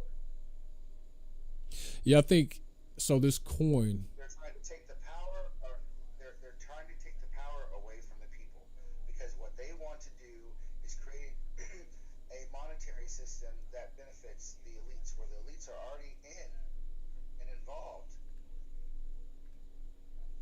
I think this is them just trying to. For the things that were made for the people. I think this is them just doing their bit to try to get that. Call it a CBDC. I think this is their bit trying to take a foray into crypto, right? And hold on, I'm looking at something else here. Exactly. Unicorn. No, I don't think that's it. No, that's not. I need to go on. What is that? Yeah, I mean, I think this is them just doing their adopting bit the to technology. try to get that. Exactly. Yeah, that's exactly what this is. They can I think this see is what their it is, bit they can trying to see take what it a does, step and before now they they need a piece of the action. right? And Exactly. They need to have a viable alternative. But That's what. but here's, and I guess here's the kicker, right? Especially if Here's the kicker. With them being the IMF, they're the plug. They got all the banks. They have all the relationships. They're already connected to the other central banks. You know what I mean? So for them, it's as simple as having a meeting. Hey, here's what we're going to use, and you're off to the races. There is no. This is the same argument that I made when UBS was trying to come up with their quote unquote like XRP killer. Would you allow someone who's not in the boys club to come up with this solution, or would you go with one of your own, someone who is already part of the banking cartel, to be like, hey, well, we've got this solution. It can save us all a bunch of money on our cross-border remittance payments because they're already in the club. You're probably going to go with your own guy versus a stranger being XRP or Ripple. Right now, could it be totally different if the other substitutes didn't even exist? Yeah, 100%. But when one of your own comes to the table, hey, we got this solution. How do y'all want to play it? I just think it's funny that in 2019 we saw this coming from UBS, and here we are in 2023, and the IMF is working with. Excuse me. Versus a stranger being was it cutting out? XRP or I was cracking jokes. I said, I told you Right about now, getting that could it be Wi-Fi totally off of different Walmart. if was it cutting out? Didn't even You were exist? frozen Yeah, for 100%. like a But good when one of your 2 own minutes. comes oh to the damn. table, So here's what I was saying, right? This to me is the same argument that I had in like 2019 when UBS was coming out with their own XRP killer or their own, Ripple killer, right? I always said, well, why wouldn't you go with someone who's already in the banking cartel, and why would you go with a stranger when one of your own has already proposed this solution, right? And so now with the IMF, it's a meeting because they already have the connections to the banks. They already have a connection to the central bank. So for them, it's literally a meeting. Hey, here's what we're going to go with, and they're already off to the races. Appreciate y'all for that. It's more expensive to transfer these transactions. I always said, XRP well, why is wouldn't you below go a with someone penny who's already to in transfer these the transactions, banking where cartel, and why would you go Moonwell with a is at stranger 5 when cents. one of your yeah, I mean, that's negligible. I mean, Right. I And so understand now that with that's the IMF, competition. it's a meeting because but they already have what the would give connections me to the banks. preference They already have a connection when to the if they central both bank. So did for the them, same it's thing? literally a meeting. Hey, here's what I we're don't- going to go I with, don't and really they're see, already off to the races. them Appreciate winning y'all for that. hearts. What do you mean, Umu? Umu. I mean, even at 5 cents, I understand that the relationship between the money is not that big of a deal. That's Okay, for transactional costs. Yeah, no, I think it's negligible. I think it's negligible, and the fact that it's private blockchain, it's like if it's on XRP, then they can kind of see it. They're forced to be upfront, open, and honest. and that may not be anything that they want. I mean, well, XRP has a private What do you ledger mean, too Umu? as well. I've got something to say. Okay, come on, say it. Sleeps. What's going on, buddy? Don't buy any coin that starts with U. Yeah, I'm with Yeah, that I too. think it's negligible. I think it's negligible, and the fact that it's private blockchain is like That's it. I'm gonna drop back it's down. on. They kind of see it. They're forced to be upfront, open, and honest. Yeah, I'm not looking at it from my own portfolio, but what I am saying is, again, if you've got this competitor that is essentially infringing on the territory of what Ripple was trying to do, and it's being brought out from an entity that again already has these relationships, I feel like it makes it that much more difficult for Ripple to really get a foothold in the rooms that initially it wanted to be in, because this is one of their own. And the IMF, this is like a shot I'm caller. not looking at it from my own Like I portfolio, said, but what I am saying competition is, is always again, good. if you've got this, Yeah, this but when you competitor Yeah. have that is essentially 3/4 of the infringing world using on the XRP, territory of what Ripple and was you only trying to have do, and it's being brought out 20.25% from of the an rest of the world entity that using again already Moonwell, has these relationships, who I feel wins like it in makes that it that much category? more difficult. Yeah, but those are like small markets for though. Ripple to really get a foothold in the rooms that XRP is initially in it small wanted to be markets? in. Where XRP is right now, those are small markets, yeah. And the IMF, this is like a shot Well, call. I guess we're gonna see. We're gonna see. Yeah, I know they're doing a lot of Asia Pacific, smaller regions. They haven't landed any, what I would say, like tier one banks, and they definitely haven't landed any tier ones in the Western Hemisphere. Yeah, but those are like Just small paying attention and going back to an interview that was going on by Bank of America's CEO. He said, XRP is right we now, can't it's a touch small it. market. From a regulatory standpoint, this is what they told us. We can't touch it, so don't even ask, right? But we also Yeah, I understand know they're that doing a lot of Asia Pacific, smaller regions. Warren Buffett Um, is one of the biggest holders They of Bank haven't of landed any, America. what I would say, like tier And one of one the main banks, and they reasons definitely haven't landed is any that we're tier ones hoping in is that the Western here in Hemisphere. America will get Just XRP paying clarity. attention and I going have to back say to we're an hoping. interview that was going on by Bank of But America's if that CEO. would He happen, said, you know, we can't America touch would it. From a definitely be regulatory involved standpoint, with this is what XRP they told us. We can't touch it, so don't if even we get ask. regulatory Right? clarity here. I think the longest, Plus, it would still be the only token that had regulatory clarity. I think that's what kind of most people are saying just based on the cases, the way it's falling now. But again, if it's a lot of like ifs and could Yeah, I be's, get it. and all the while, like while Ripple's being jammed up. I'm gonna take my hits on what I'm saying. Yeah. I think the longest. But I still feel when you start doing the research on unicorn, I think that's what kind of Umu, most people are saying just based you're on the gonna cases, feel the way like it's they are falling now. not But talking to you as Again, the if it's- investor. They are talking strictly it's a to lot of like the ifs the and sheer fact could that you have to be's, spend and all the while, like $1,000 while just to XR, get while in the Ripple's game being Mm-hmm. jammed up. to be able to invest. That is going to block Yeah. people from investing right there. With unicorn, the sheer fact that it starts out at $200,000 to make your initial investment, that right there suggests that they're Sleeps. not talking about you. So I mean, regardless of how people feel about it, I'm fine with that. Yeah, I agree, Liv. Feelings should not be used in the investing practice. Like I got to go with directly off, what I can see and where like all the arrows are pointing. And if it's me and I'm looking at this now and it's like, hey, you and me, like they've already been displayed at an IMF sanctioned event. Like we can't say the same thing for Ripple. Like Ripple's been in the same room as people, or not Ripple, but Brad Garlinghouse has been in the same room with of people from the IMF, sure. But a lot of these like places where you see him, Christine Lagarde, and all these other people, like you can pay to get into those rooms, right? If I think one of the foundations or one of the groups he's in, I think the membership is like 15 grand a year, right? So it's like you can pay the 15 grand and you can be right in there with them, right? My main thing is going back to what my beef has always been.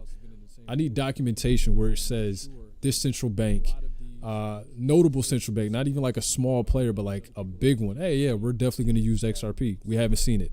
Where the IMF is saying, hey, we're going to use XRP. We haven't seen it. And since I've been in the crypto space, since I've been in the crypto space, you've had influencers who are saying, well, XRP is totally going to be used by the IMF. And now here we are. We're looking at the IMF essentially putting on display what could be considered a competitor to Ripple at an IMF sanctioned event.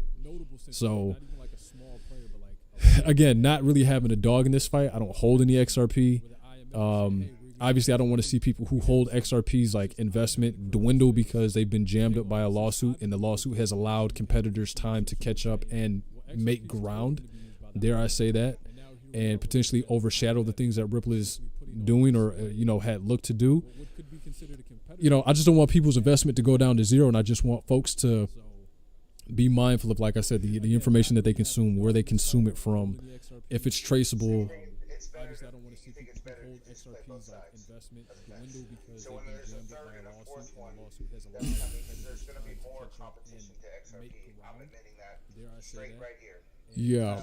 So now we need to hold all four. And then there's a fifth one that comes. Well, I think you got to pick and choose, right? Because then we get into the conversation of like your investments being too watered down, you being too spread across too many. Now, listen, there's going to be a very small percentage of people who can play that game, right? Their pockets are deep enough; they can be spread across 30, but it wouldn't matter because they're able to go deep enough on those 30. But that's not going to be the average girl or the average guy, So that's why you really have to be mindful, and you got to pick your shots. And I'll be honest with you, if it is 1,000 to get in and play with Umu, excuse me, on just looking at the scale, like they already have the connections, it might not be a bad play, right? Because you're going to get in, you're going to be in the house. And again, I don't know. I haven't laid eyes on this myself. I can't confirm or deny that that's the deal. I'm just kind of going off of what you said. And until I really see it, like I can't. I'll be honest with you. If it is 1,000 to get in and play with Umu, those things may be available. Yeah. But I don't know that they just have looking those at the kind scale, of like they already have the connections, it might not be a bad play, right? Because you're going to get in, you're going to be in the house, and again, I don't know, I haven't laid eyes on this myself. I can't confirm or deny that that's the deal. I'm just kind of going off of what you said. For who? For the Universal Monetary Unit? Yeah. Uh, I haven't dived totally deep, but I have been doing some research, and I do know that Umu and Unicorn are two separate things, but they're coming from the same group. So what I would take a look at, and I can send it to you, and I'm just kind of picking abstracts out of this article here, is when the executive director of the DCMA, who is also the chief architect of Umu, he said they confirmed that it basically aims to provide central banks worldwide, so all of them, with the precise solution that they focus to envision. Right. How many of those banks have actually signed up and said, hey, I'm going with Umu instead of XRP? Picking abstracts out of this article Or here, made any, I think they all is should when build the on executive top of both director of the DCMA, Mm-hmm. who is also the chief see who architect wins of and how this thing is going to play Umu, out. you said they confirmed that I mean, it basically is aims an to provide central ecosystem banks worldwide, so that's all of building them, nonetheless, with the precise and solution obviously that they it's taking focus to on envision. traction. Right. I'm not here to tell anybody financial advice. I'm just simply suggesting that you need to understand certain things in certain parts about this. I'd be curious to find out if there's any other. Say that again. It's the risky nature of crypto. I think it's divide and conquer. Yeah, exactly. I think it's exactly that. I think they want to take complete control. They're going to try and third party this stuff as little as possible. They want it all in house because they feel like they're losing control of money, and now they're looking. I'd be curious to find out if there's any other. And Glenn, you know me. I'm not normally negative Nancy. Yeah. But this whole thing kind of stinks.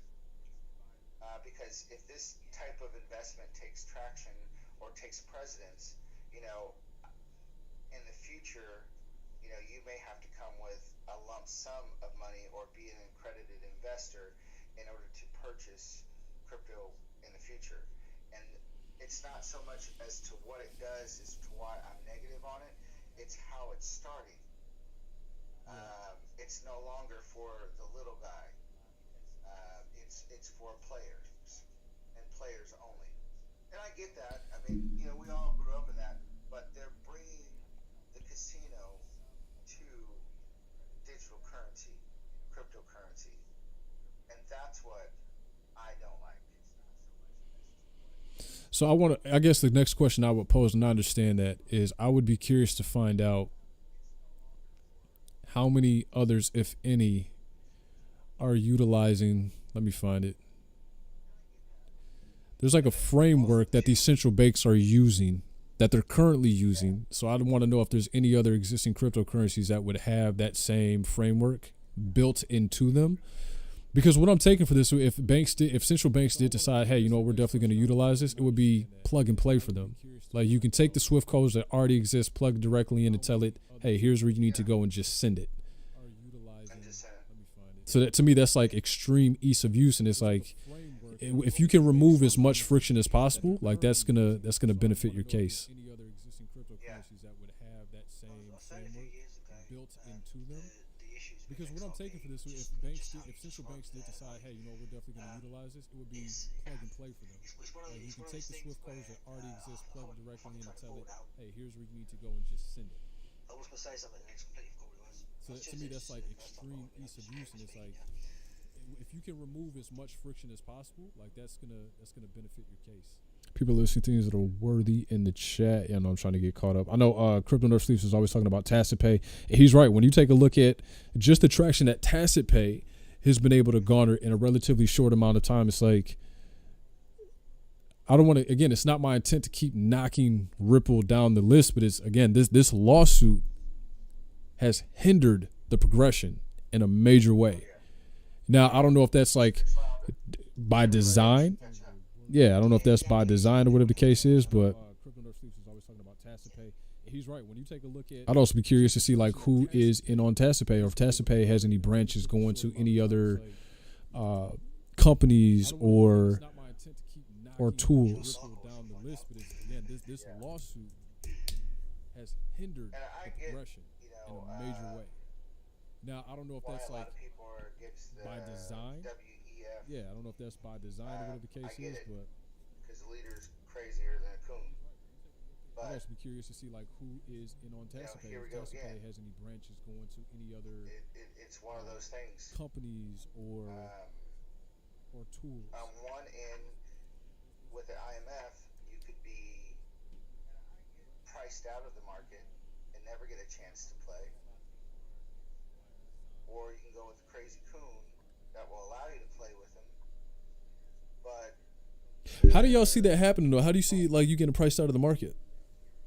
Because this is a trend that's going to continue with the way that they're structuring the ways to buy whatever the things that you can invest in. They're doing lump sums, and if that trend continues to go on, we're not starting at the bottom of anything.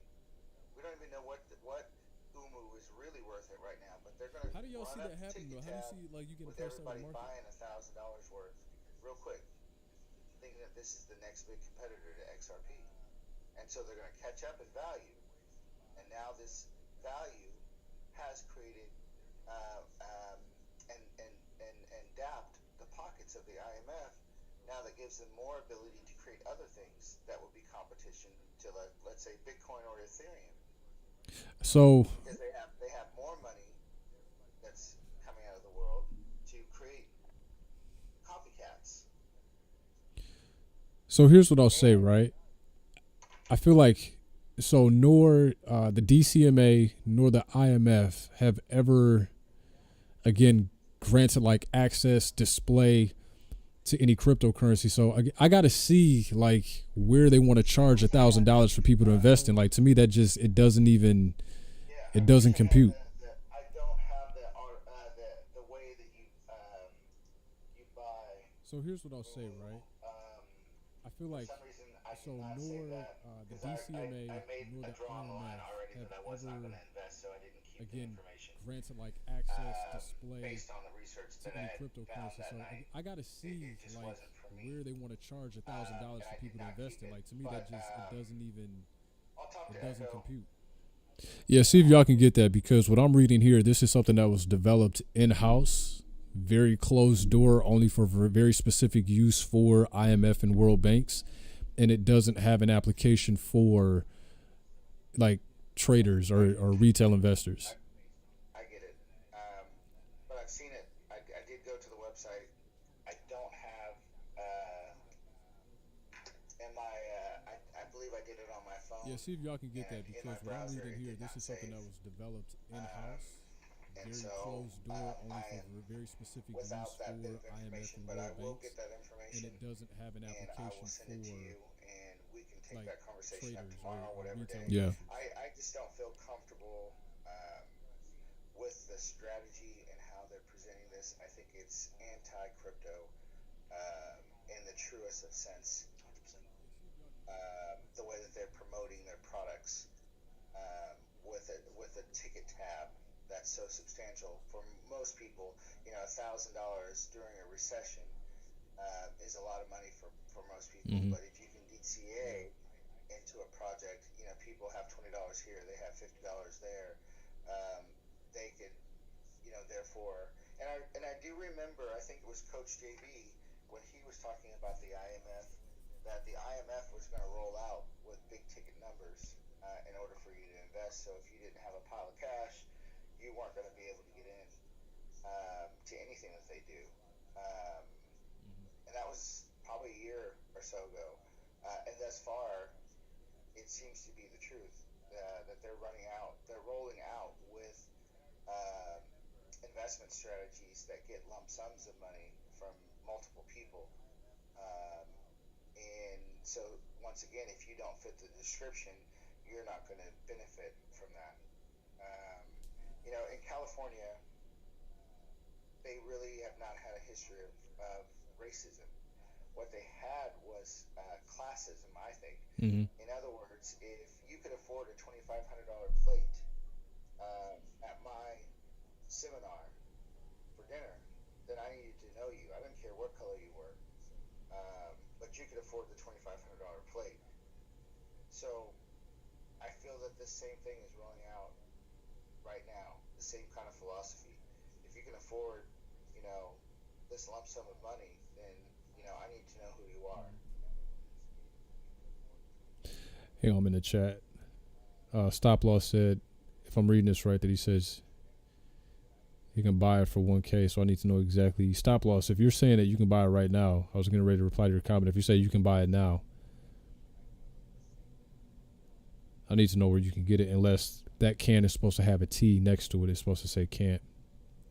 Just let me know in the chat. So, classism is always going to exist as like a divider between, it's on the website. What's the website? I'm reading this right, that he says you can buy it for $1K, so I need to know exactly. Stop Loss, if you're saying that you can buy it right now, I was getting ready to reply to your comment. If you say you can buy it now. Because I think yeah, we jumped on one earlier, and I'm like, this isn't it, but That can is supposed to have a I want to T take a next look. it. It's supposed to say can. Just let me know in the chat. So classism is always going to exist as like a divider between, it's on the Names, website. boy, I don't know What's how the y'all website? do that all the time, man. Parker, I'll see you, family. Right, that's my cue, gentlemen. I'll see you in a bit. Okay, All right, Bacon. dog. Be cool, bacon sandwich. Appreciate you for coming up, family. Yeah, we jumped on one The only earlier, reason and why I I'm like, jumped this up is isn't it. basically just to add some thought to this whole process. Everybody's really, really excited the fact that this is, but when they find out how it's connected and why it's connected, there's just some red flags Parker, I'll that see get you, thrown family. up. Well, that's what I'm saying. Like, if there's something that y'all are seeing that I'm not, I need to get that. So if what's going on, Jonathan? Come on up, man. If Stop Loss is saying that it's on the website, I actually need to know the URL so I can go back and look at the URL. Jonathan Fisher, what's good, brother? Hola, mi amigo. How y'all doing? Hola, chica, crypto granny. Doing good. How you doing? We're doing a little deep diving on. Well, that's what I'm saying. Like, if there's Glenn's page.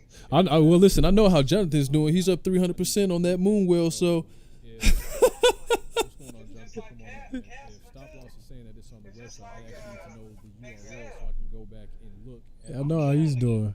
Yeah, buddy. But yeah, just like Rico was saying, I Hola, mi mean, amigo. it's not fair. Hola, chica. Crypto But if Granny. you're able I'm to good. How you have doing? the opportunity to invest in something like that, it could be a game changer for people, you know. Well, listen. I know how Jonathan's But who doing. has He's the up money? 300%. Stop loss. I need that URL, my man. If y'all seen this on the website, I need the URL. Everybody's not a crypto Glenn, you know.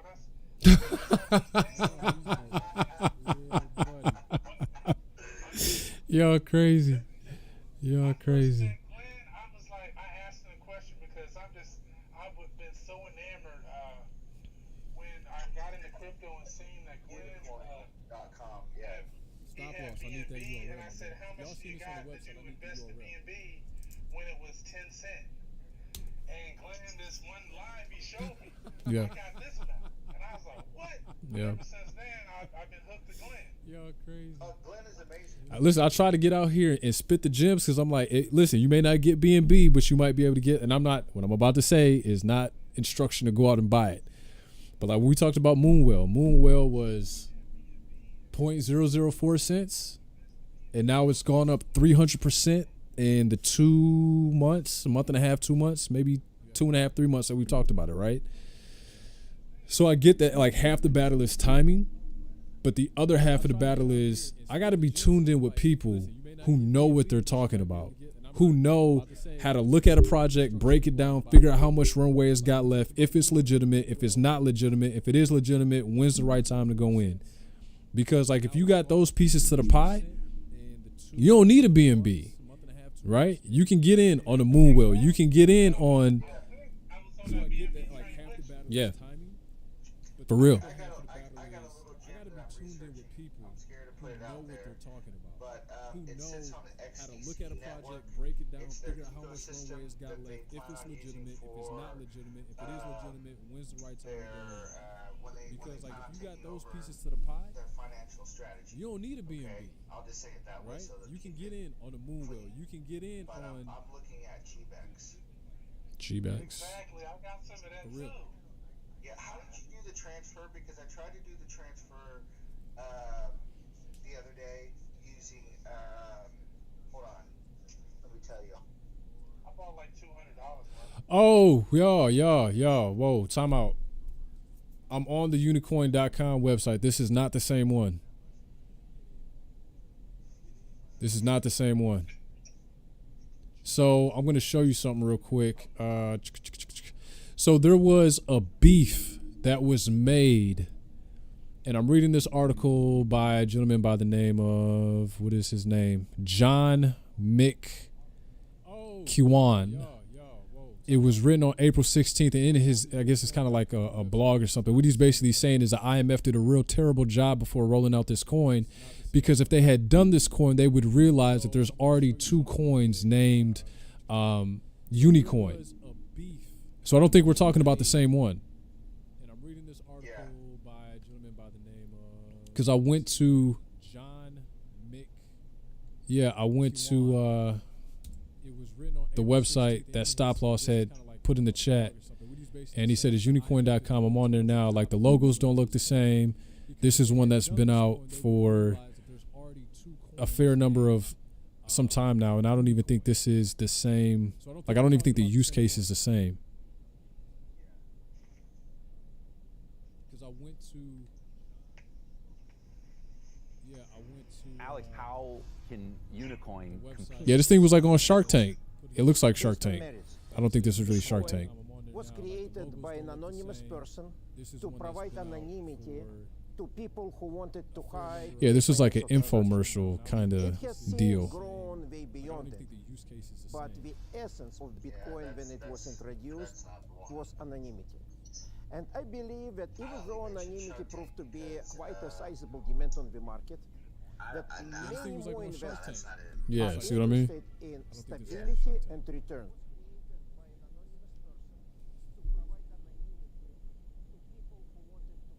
Yeah, this was like So that's the web address Stop Loss told me to go to, and I've seen this one around. Like I know that's not the same one. That's not the one I looked at. Anyway, so I was gonna ask our boy what see what I he mean? used, because I used the Decent wallet, but there is a problem with the Decent wallet trying to get GBEX. Have you bought any No, I have not. Y'all talking about it? Actually, no, Rico. I think I remember you making mention to that. No, I haven't mentioned this. Is the first time I've No? mentioned it on your live. Okay. Yeah, I haven't mentioned it. I mentioned CGO on your live. Anything that XDC is producing, I'm on it like a dirty shirt. Yeah, listen, I'm expecting decent things out of XDC, and I think I need to go check my charts here, but I think they might have went on a little bit of a run. Yeah, they did. We were hanging out about 2 cents not too long ago, and here we are up at 4. It was at 5 cents the other day, I believe. XCC. Yeah. Yeah, it got up to 5. I made some money. So it's you know, they got some things that are going in the ecosystem. Like I said, XDC is one that I have.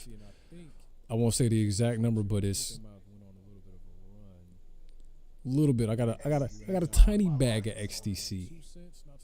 Yeah, XCC is my largest holding. It's my biggest bag.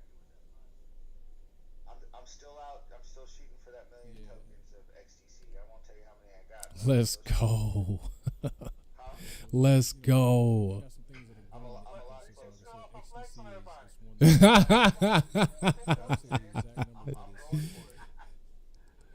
Hey, listen, man, you're probably one Black Swan day away from getting a really good price and making that happen. Yeah, I've got a little bit of cash. I mean, they keep saying that we haven't seen nothing yet, so I'm waiting for it to crash, and if it does, Let's go. But in the meantime, I'm still accumulating. I accumulate every day. No matter what. I don't care if Jesus has a revival down the street and wants me to come tithe. I gotta get it. You like, hold on, JC. Wait a minute. Let me just taken care of real quick. Let me get this XTC purchase out of the way real quick. Yeah, well, yeah, because I'm sure I can tithe a lot more once, we get true valuation for XTC. Yeah. So y'all got me scouring the far reaches of the internet trying to find. It's very, very difficult. You like, hold on, JC. Right wait a now, minute. Let me because of that. let me just take care of real quick. That name, and I wonder why the IMF get this is XTC using these purchase out of the way real Rainbow Coalition names. That's also another thing that's really, really a turnoff. What you mean? I hate to say it. Unicorn. Umu. Oh. So y'all got me scouring the far reaches of the internet trying to find. Kind of crazy. I'm just gonna say. And already, like Sleep says, anything that starts with the U, stay away from. Because it's I don't know. It's just rubbing me. My spider senses are going off with these tokens. What you mean? Yeah, I just think it's weird that the IMF would have like a pre-sale. I'm only saying what I am doing. I'm not investing on purpose. The scenarios don't make sense. The reasons why don't make sense, and I only think that it is to divide and conquer. Yeah, see, Crypto Bobby Bob. So you can buy it here. I just think it's weird that the IMF would have like a pre-sale. She knows where it's 1K minimum at 50 cents. Bro, Crypto Granny, what website? Please tell me you got it. Even she says it seems shady. What website? Yeah, he needs to know the website where you can buy it. Not because I want to buy it, but because I know, like, so on this live, we've already seen 2. I don't want to call them imposters because they were probably already out before the one that we're talking about. But 2 unicorns. What's going on, Joe? Please tell me you got it. I've got a pretty good bag of quant, and I don't know why it's dumping. Oh, that's Jose. What up, Jose?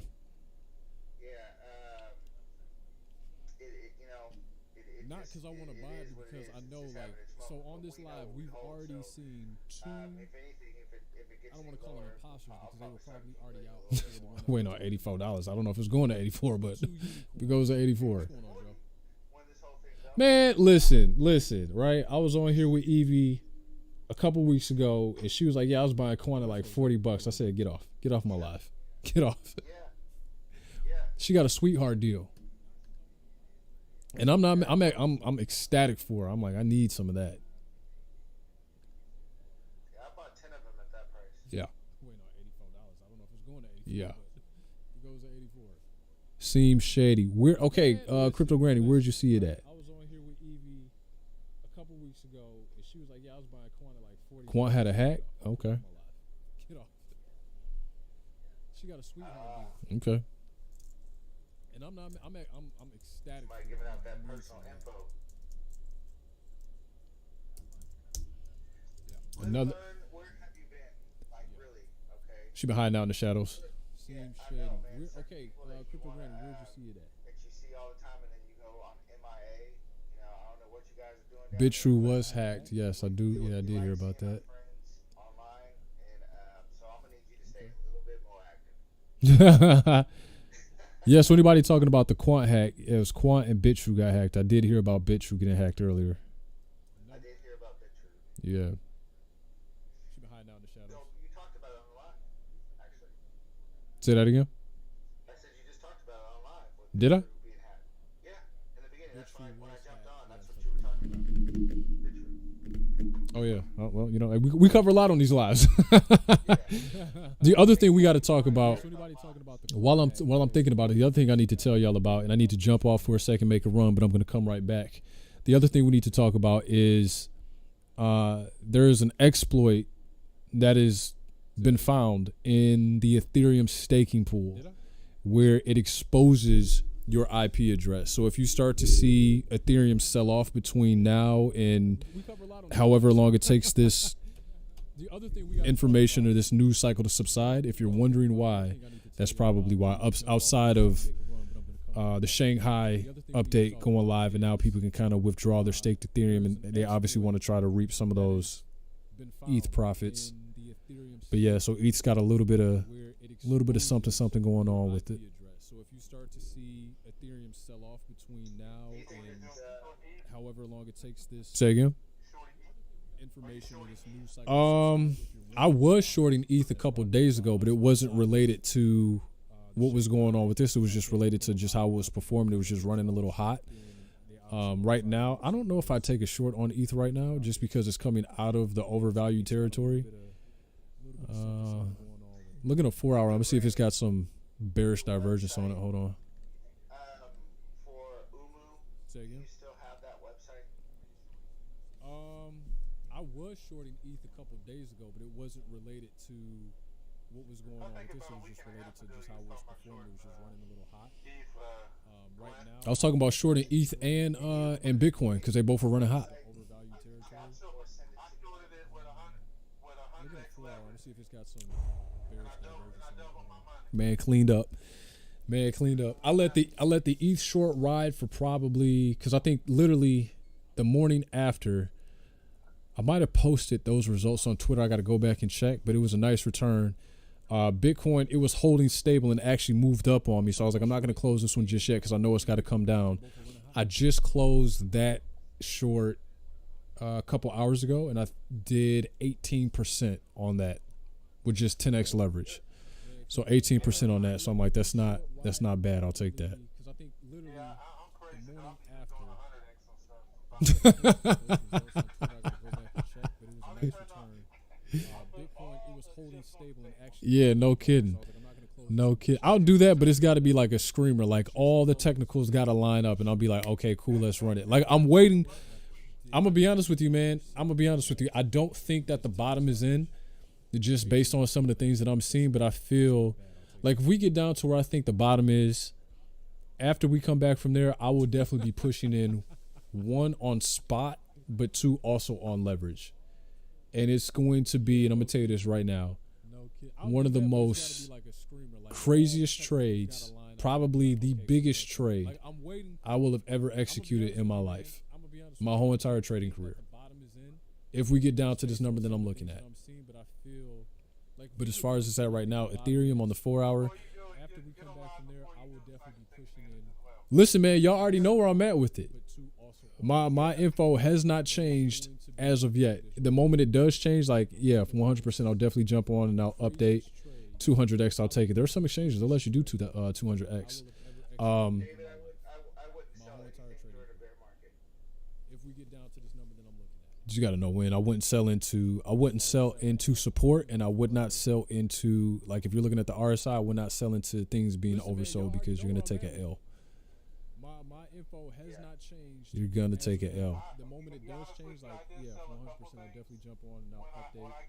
200x, I'll take it. There's some changes. They'll let you do 200x. And I made like 8,000 on that. I had to take profit, and I had to throw the other stuff. Yep. I wouldn't sell into support, and I would not sell into. Of course, I mean that makes sense. I get that.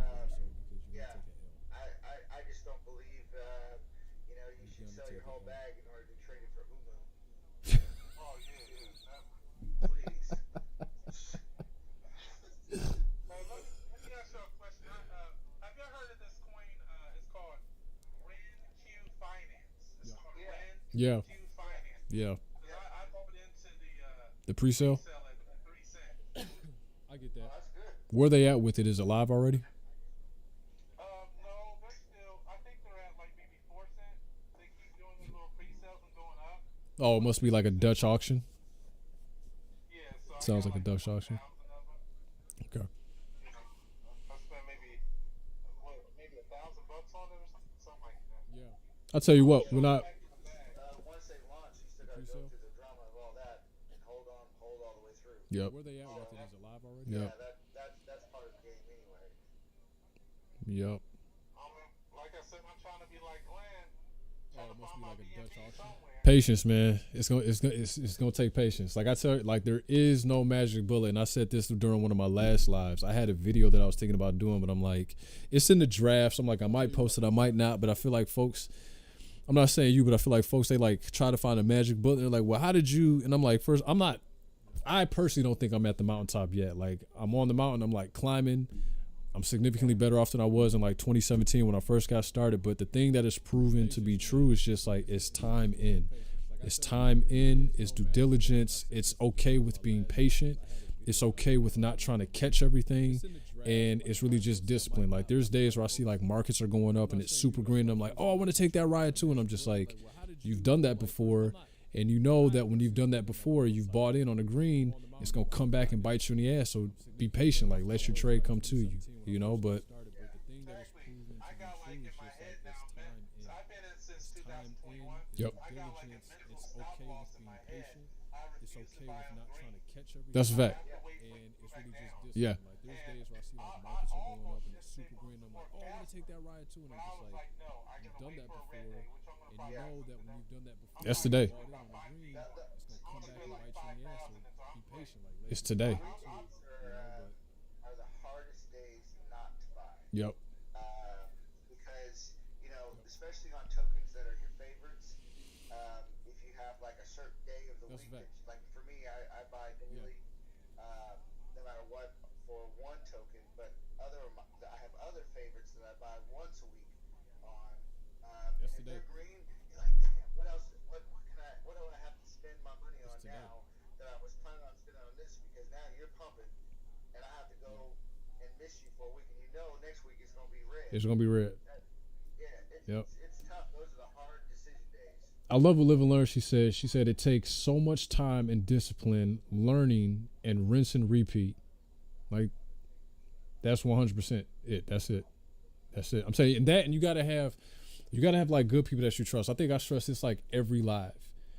Like I know people who are more so into NFTs. Then you got to find the people who really know about the NFTs. The people who it's like, I've been watching you for like 6 months, and every NFT or the majority of NFTs you've called have all gone up like X amount. Okay, cool. You need to put that person in your arsenal of folks you're going to listen to when it comes to NFTs. Or if you got somebody that's like that with DeFi, like they just know how to make DeFi do jumping jacks and turn it into magic.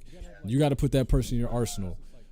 Finding gems, it's the same thing. People who are more so into NFTs, you got to find the people who really know about the NFTs. The people who it's like, I've been watching you for like 6 months, and every NFT or the majority of NFTs you called Make wish all going up list. like X amount. Okay, cool. You need to put that person in your Yeah, I need that that URL, man, because we're trying to get down to like which one is like the real one and which one is not the same one. jumping jacks. Because to me, that don't even sound like IMF type behavior. Finding gems, it's the same thing. That's why I'm telling you, there's a bunch of red flags. If it's green on CoinMarketCap 7-day, come back to it. Yeah, exactly. Stop loss. Exactly. I'll tell you what. I'm going to jump off here. I got to make a run real quick. 15, 20 minutes. I'm going to come back on. If y'all want to get on here and try to hunt some gems together, then we can do that. Will you do me a favor, boss? Not to make me special. Will you request me? Can I do that? Is that a thing? Yeah, that is a thing. Is it? How the bleep do you do that? Yeah, exactly. You know, I was doing what's that one? Prize picks. I did prize picks for like a week, and I think I went 1 for 16. I said I'm gonna stick to crypto. Can I do that? Is that a thing? Well, the other day I won like 2,000 from Is it? DraftKings. Oh, there you go. Crypto. I threw it in the crypto. Smart man. Smart man. Going to Vegas? You know, What's going on in Vegas? I was doing The XRP event on the what's 6th that of one? May. Oh man, they gonna throw my ass out of there. We know you. Hey, I should really just show up too. I'm definitely there. I bought my plane ticket today. There you go. Plane ticket and hotel. I still have to. It's $500 for the event Okay. that day, and I'm just letting the word get out there. I'll be in Vegas for that event, and several others. We know I know you. Echo's going to be there too. Knowledge is Hey, I power, should really just show up prep too. money, we're all getting together. May 6th, huh? Yeah. I should show up. They're gonna be like, we know you. You should. Get this guy out of here. No. I mean, we're just going to get fed. But this will also add to the argument versus Uma. I'm sure that's going to be brought up. Man, I need to get on one of them stages. Like, let me tell you what I found. Is it just the 6th, or is it like the 6th to an 8th, or? It's just the 6th. Okay. Saturday. Got you. So I'm flying in that Friday May night. 6th. Yeah. I'll be I there. should show up. They're gonna be like, we know you. Man, listen. I've been. Get Flying in the 4th. I'm going to party a little bit. I've been trying to find a crypto event to get to. I didn't think it would be an XRP one. I mean, you take a look at it. What's the name? Let me tell you what I found. Is it just the 6th, or is it like the 6th to an 8th? Yeah, send it to me. Okay. Send it to me. I'll get it, and I'll send it to you. Like I said, give me about like half an hour, 45 minutes. I just got to run, pick something up. I'll jump back on here. Yeah. Hey, Glenn, let me ask you this question. Man, listen. How many collectibles do you have for Comey? Do you have a lot or not really? I've been trying to find a crypto event to get to. What's a lot? What would you call a lot? XRP one. I mean, you take a look at it. What's the name? Well, I got, for myself, I got like maybe close to 400 Yeah, send collectibles. it to me. Maybe close to 400 comic books. Like I said, give me about like half an hour, 45 minutes. I just gotta You run. have. Oh, hold on, YouTube. Jonathan. One of my last lives. Were you like the last comment in there? Iron Man drops tomorrow. What's a lot? What would you call a lot? Brother, thank you. I was trying to replay the live, and the live, it doesn't bring the comments back up. I was like, whoever, I got to put you on my Christmas list, dude. I'm going to tell you why. I had tweeted veve. I tweeted veve like earlier in March. Didn't even know this comic book was on the roster to come out, and I said, veve, if y'all want to break the internet, you might want to look at releasing this, because you can buy them on Marvel for like $1, but they don't have a lot of the same like fanfare and collectability. I'm getting ready to jump off the live. I see your comment literally before the screen blanked out. Lord willing, like the universe was like, Glenn, you need to see this. I saw it. I jumped over to veve, and I'm like, I almost missed one of the comic books I absolutely had to have. Thank you, dude. Because had I never saw that comment, I totally would not have been on veve the next day to get that drop. I'm getting ready to jump off the live. Thank you. That's what I do, man. Thank you. Before the People screen can sleep on blanked out. TV. They just Lord willing, like the universe was like, Glenn, you need to see this. I saw it. I jumped over to veve. And Yeah. people don't know I about almost missed one of the comic books. There's just like a lot of there's a lot of FUD going on with with veve right now, and like how they're doing stuff. But yeah, when I get back on, we can definitely talk about that, because it's always good to have an homie on the chat. Stop loss. You got the tugboat? That tugboat's. To get in the Rico, you not there? I was shopping last week. I spent like There's just like a lot I spent like about $5,000. Damn.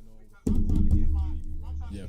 MCP points up. Yeah. So I'm gonna want some land because Disney stopped their metaverse, and Yep. I think that Stop loss. You got the tugboat? cost. I think they'll probably end up going with Omi too. Yeah. I do. Exactly, and I'm gonna be ready for it. I'm gonna be ready. I'm gonna have some land, and hopefully they allow us to rent out our collection. Hey, check this out. Listen. All right, so stop loss. First of all, shout out to Stop Loss. He said his first VV flip was 1,000. They call that a cherry popper, right?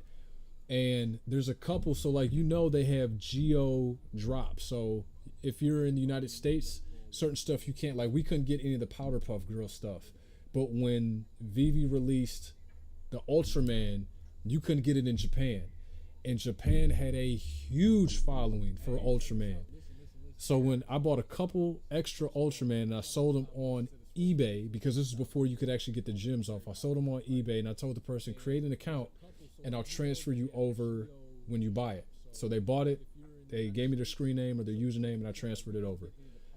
I still think there's going to be a big market for a lot of that Ultraman stuff, so I actually need to go in and buy some of that. Like the Edu, the secret rare. There's an ultra rare that they gave to some people because they just totally botched the drop. It's stupid cheap. Dude, we did a live on that like 2 weeks ago on YouTube, I think it was. And I said a lot of the stuff that you buy now, you are buying for the return of the bull market. You are hella smart for just like staying up to date and just buying that. Like I went through and I bought all the Power Stones because and it's just a rumor, but I really bought it because I'm like, I just want all the Power Stones. But the rumor is, there you go. Yep. It's stupid cheap. Agamotto. Yeah. Just keep watching it. I know the rare drop. Like I didn't get the animated one because yeah. I didn't get the secret rare either. I wasn't trying to pay that much for it. I was like, I want to wait. I don't want to FOMO and just start buying all of them at the same time. Yep. Yep. They just keep watching it. I know the rare drop. Like I didn't get the stop loss 100%. So they're doing the KYC, but the problem is, so like we did the FOMC meeting bingo, and so I've got people that won, but I can't get them their VV prizes because VV hasn't opened up the transfer item thing yet. So someone said, well, they're going to keep it shut down until they finish like the whole entire KYC thing. And I'm like, all right, well, so if you're in the chat and you won the bingo prize, like you just got to work with me because I can't send it to you until VV opens up the transfer portal for the NFTs. We did the FOMC meeting bingo. And so I've got people that won, but I can't get them their VV prizes because VV hasn't opened up the transfer item thing yet. So someone said, well, they're going to keep. Yeah, like I said, about 45 minutes, I'll be back on here. I'll jump back on. So if you're in the chat, you won for sure. For sure. Yeah, man, I'll open up the app and we'll take a look. Show me yours, I'll show you mine. That kind of deal. Let me ask you this: Did you ever get your Lambo that you was talking about, or that was just a joke? It was the VV Lambo. Oh, the VV Lambo. Yeah. Yeah, no. It was a VV Lambo. Y'all know I talk way too much stuff about taking appreciating assets and buying depreciating assets to actually go out and buy a real Lambo. Yeah, man, I'll open up the app and we'll take a look. Show me yours, I'll show you mine. That kind of deal. I got the Binance one and the rare or the comment. So I think it's like a comment uncommon. Yeah, I mean, it was the VV Lambo.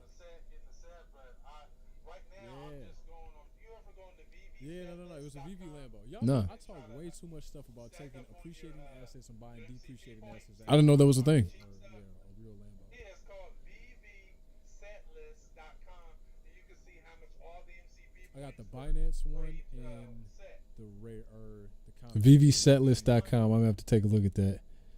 Yeah, because I was looking at I'm gonna buy. Look, I'm like, I'll buy that for $100. I'll buy that Exactly. 28 points MCP points, Yeah. and that's 28 points per day. Depending I on didn't know the that was a thing. amount of I was wondering why my rank would go up day to day. I was wondering about that. Okay, that makes sense. it's every and then when they come out with everybody's MCP points, Yeah. people on platinum list, diamond list. Yep. I'm still trying to understand what is the purpose of it, what you can get from it. But what I thought I might misunderstood, but it may help you get land. I think it's supposed to, like, from what I understand, and I need to go back and find the source that I got this from. It's supposed to open you up to like really unique drops as time goes on. Exactly. Yeah. But I thought you're gonna get a golden ticket, all kinds of different Yep. things we're talking about. Live and learn. You're right. She would be mad. She'd be like, I can't believe you spent that money. Yeah, she would be. She would be super mad. 3-6. So how to reach for the prize? So if you won the prize, I need to know your name on veve, because I've gotten a list of people who won, but I need to know your name on veve. And once veve opens up the ability to transfer items to users, then I'm going to send it over to you guys. I didn't know they shut it down for the KYC aspect. So they want people to KYC, or they got to finish rolling out their KYC, and then once that's done, they're going to open up the ability to transfer. If not, then I'll just have to figure something else out, or maybe I'll just send people crypto for, say, like the veve that I was going to give them, so then they can go to veve and buy it themselves if they want to. But I was hoping that I could just transfer it to you guys. We need land before a Lambo, exactly. Yeah, and I tell people all the time, like, if you win something with me, like, there are times where I get a little bit behind, so just remind me, because sometimes I might just, like, forget, I got, like, 3 kids, a wife, another one on the way, so, like, shit gets crazy here, and I'm running a business, so. Right, or, yeah, there you go, or the ebook, yeah, we can do that. Yeah, we could definitely do that. Yeah. That's a crazy amount of value. That's a ridiculous amount of value. Yeah. That would be, oh my God. That's like $100,000 worth. Yeah, I might have to think about that. It will be a blessing. Thank you. Yeah, we're going to do it again because I think they're doing another FOMC in May 2nd, I believe is the day that they announced. So we'll do it again. We had a really good turnout. Oh my God! I broke my ankle and my foot. I remember you telling me that. Yeah, Yeah. I happened to catch you, and I turned it on in class, at the end of class, but I was watching. So I think we had like, I was expecting a bigger turnout. We had 5 folks, 4-1, 3-1. I think 3-1, 3 or 4-1. I got to go back and look at the list. But I was like, next time I'd like to have like 20, 25. I was like, I should do like 50 cards. I'm like, no, we won't have 50 people. So I did 25 cards. But yeah, now that I already know how that whole entire ordeal works, like I can do it again. And if folks want to do it for a different event, then we can do it for a different event.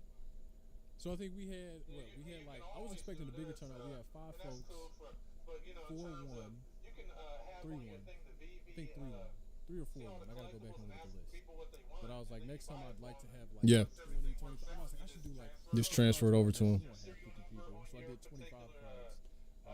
But yeah, now I already know how that whole entire ordeal works. Like I can do it again. Yeah. If folks want to do it, that definitely works. Okay, cool. Like I said, let me make this run real quick. I'm gonna take care of that. Jump right back on, and we'll pick this back up.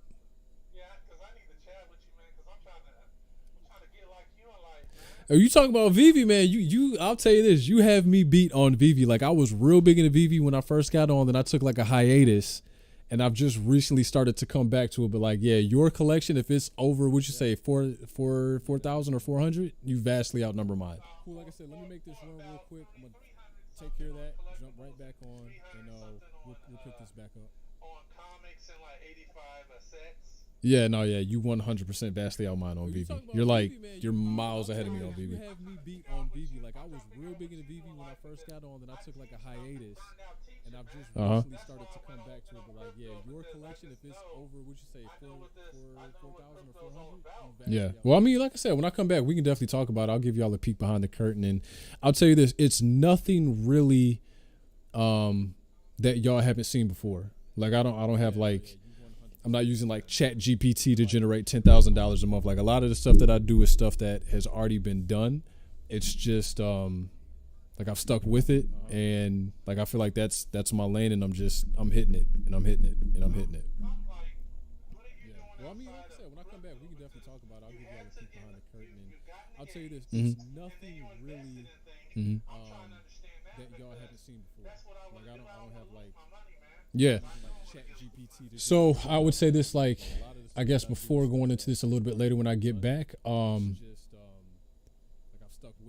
the short answer is anything that's related to finance that I can get my hands on, I read it. Like, I read a ton. Like, there's a big screen TV in front of me here. Seldomly do I use it to like watch TV. I'm a big movie guy. I haven't really sat down and really watched too many movies lately. I'm always in the charts. I'm always like when I get on here and I'm like, all right, y'all, we're gonna hunt for a gem. Like I'm in the markets. I'm running my businesses day to day, and so.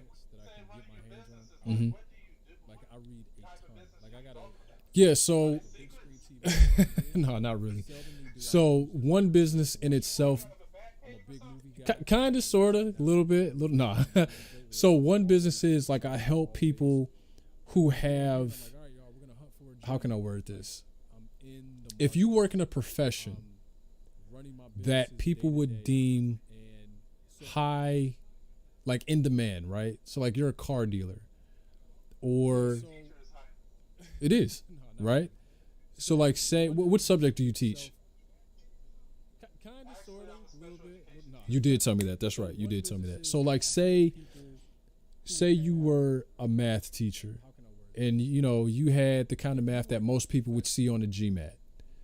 I would take you on as a client, or I would take someone who's a real estate, or not a real estate broker, but like a mortgage broker. I would take them as a client, and I would say, take all the information that you learned on the job, put it into an ebook, and market it towards people who are looking to buy their first home or are looking to get their credit together to buy a home, because you sit in a very unique position where you know what the underwriters are looking for. Like I own a business, so when I set out to open certain forms of credit for my business that don't show up on your personal credit, I knew that there would be a plethora of business owners who were either seasoned, and every time they needed to finance something, they were putting it on their personal credit.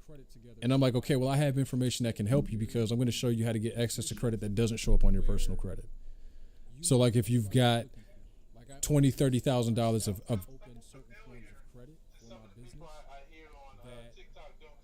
yeah.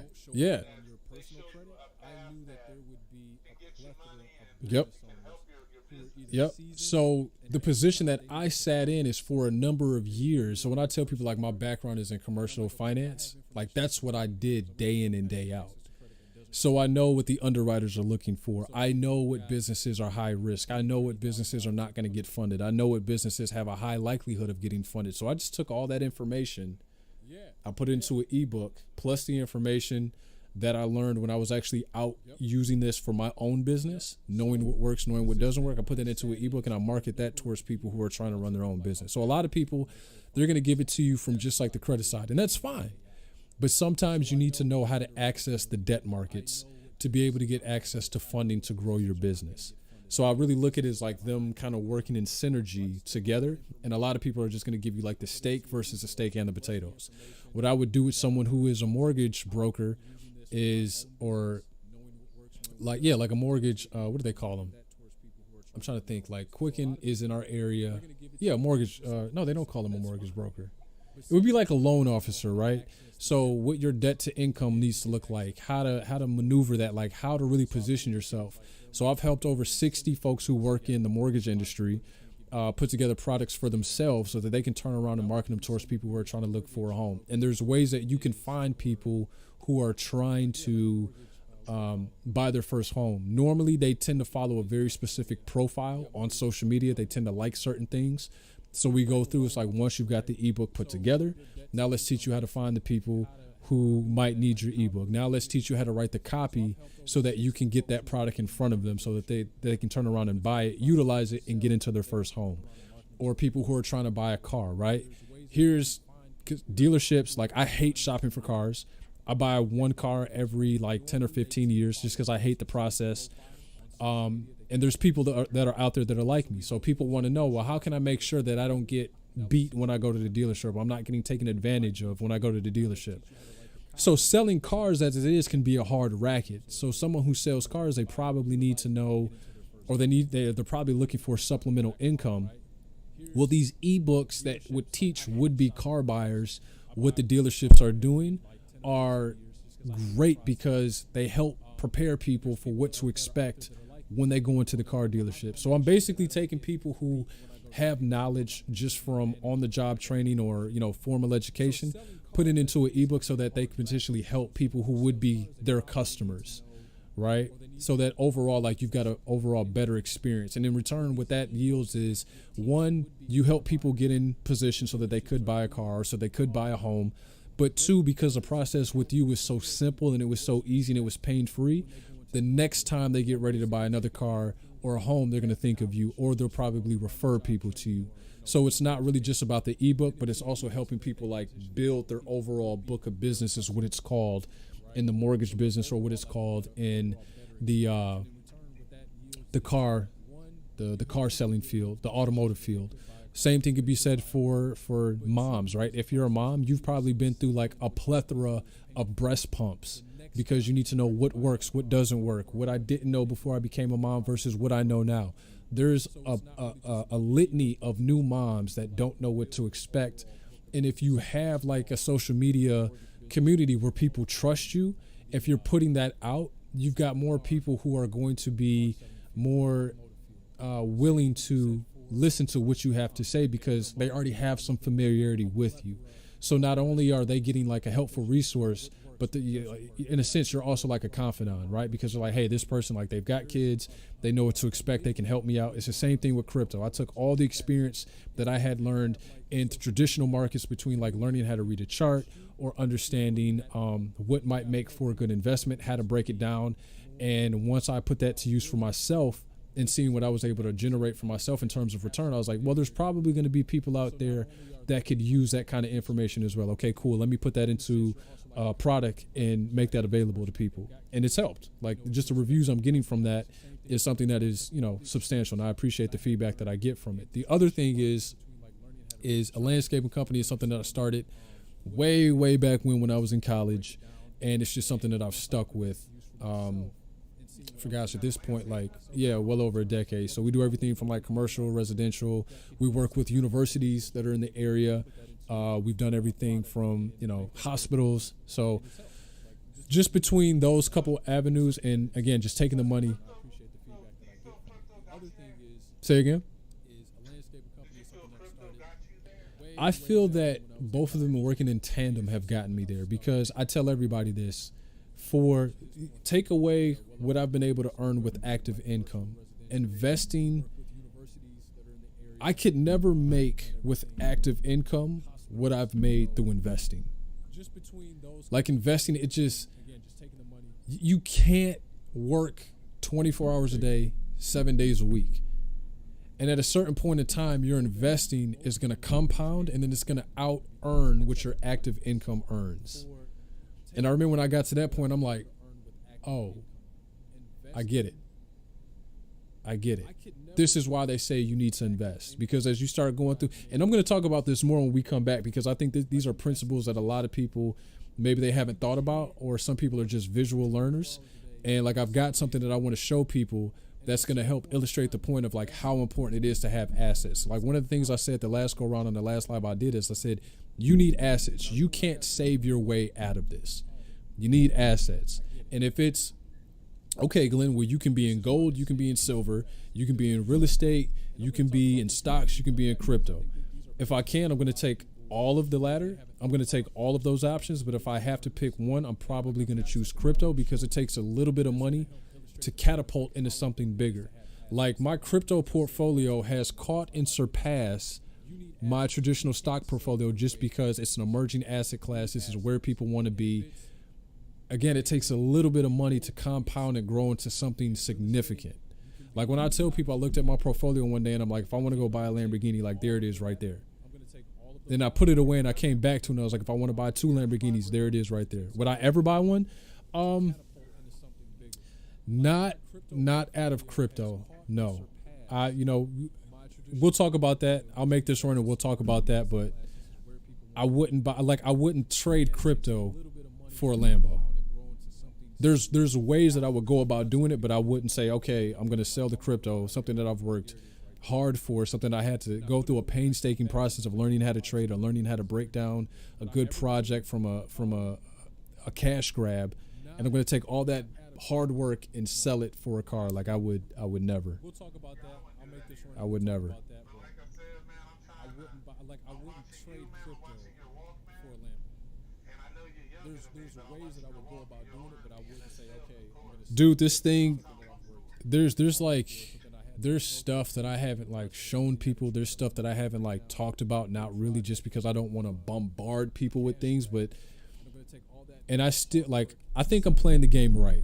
Like I'm not bragging, I'm not trying to, I think I'm playing the game right. I still have a long way to go.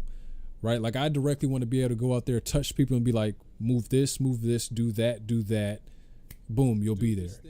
And I'm still on that journey for myself. I'm in the asset acquiring phase. And I think I'm playing the game right. But when you look at this thing from 30,000 feet up and when the pieces really start to move, you'll say, I'll never go back to doing it the way I used to do it. Like never. Because you get your time back. You get your freedom. You get to like impact people who are just getting started on their journey, and you get to collapse time for them. That's what I love the most. It's like, oh, well, say if I pull into a gas station and I see somebody, when I first got started with my company, I operated out of the trunk of my car. And now we got like dump trailers and commercial grade equipment and, this, that, and like the works, right? So when I see someone who's at the same starting point I was, I'm like, I might be able to tell this person something, and they get to collapse time. They get to move on to the commercial grade equipment faster than I did. And that ultimately gets them to where they're going to be sooner. You know what I mean? And it's not just like that with like the landscape. And we could talk about like how to navigate contracts. We could talk about how to go about the budgeting aspect. We could talk about, again, the crypto. Like how do you find a good solid project? How do you find a DUTS? Okay, if you're trading, what do I need to look out for, right? I'm saying like when you get to a certain point, like you really start to move differently. And like that's really what I want, because I feel like, one, there's so many people that need that information. And two, things economically, like if you're looking at it from the worldview, things are not great economically. You know what I mean? Like they're only getting worse. So like folks, they need this information so that they can get on that journey and like really start to outpace whatever is coming down the pipeline. That's like when we talk about bricks and this.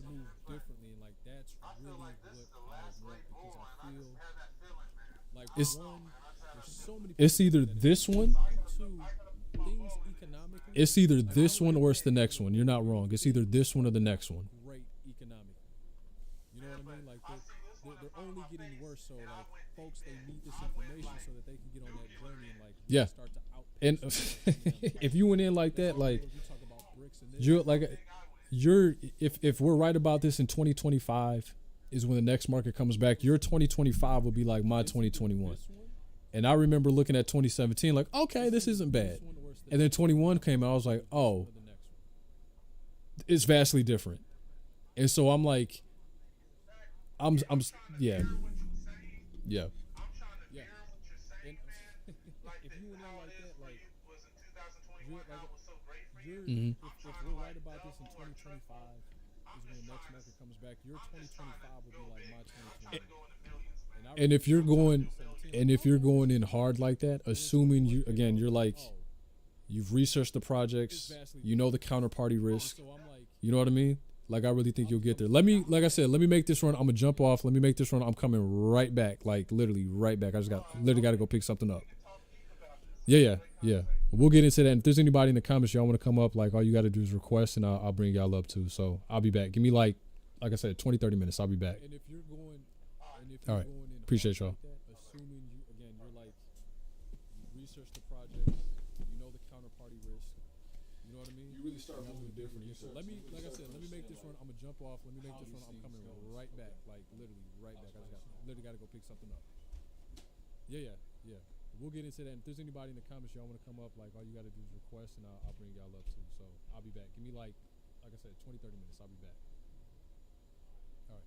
Appreciate y'all.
FOMC, deal assets going to be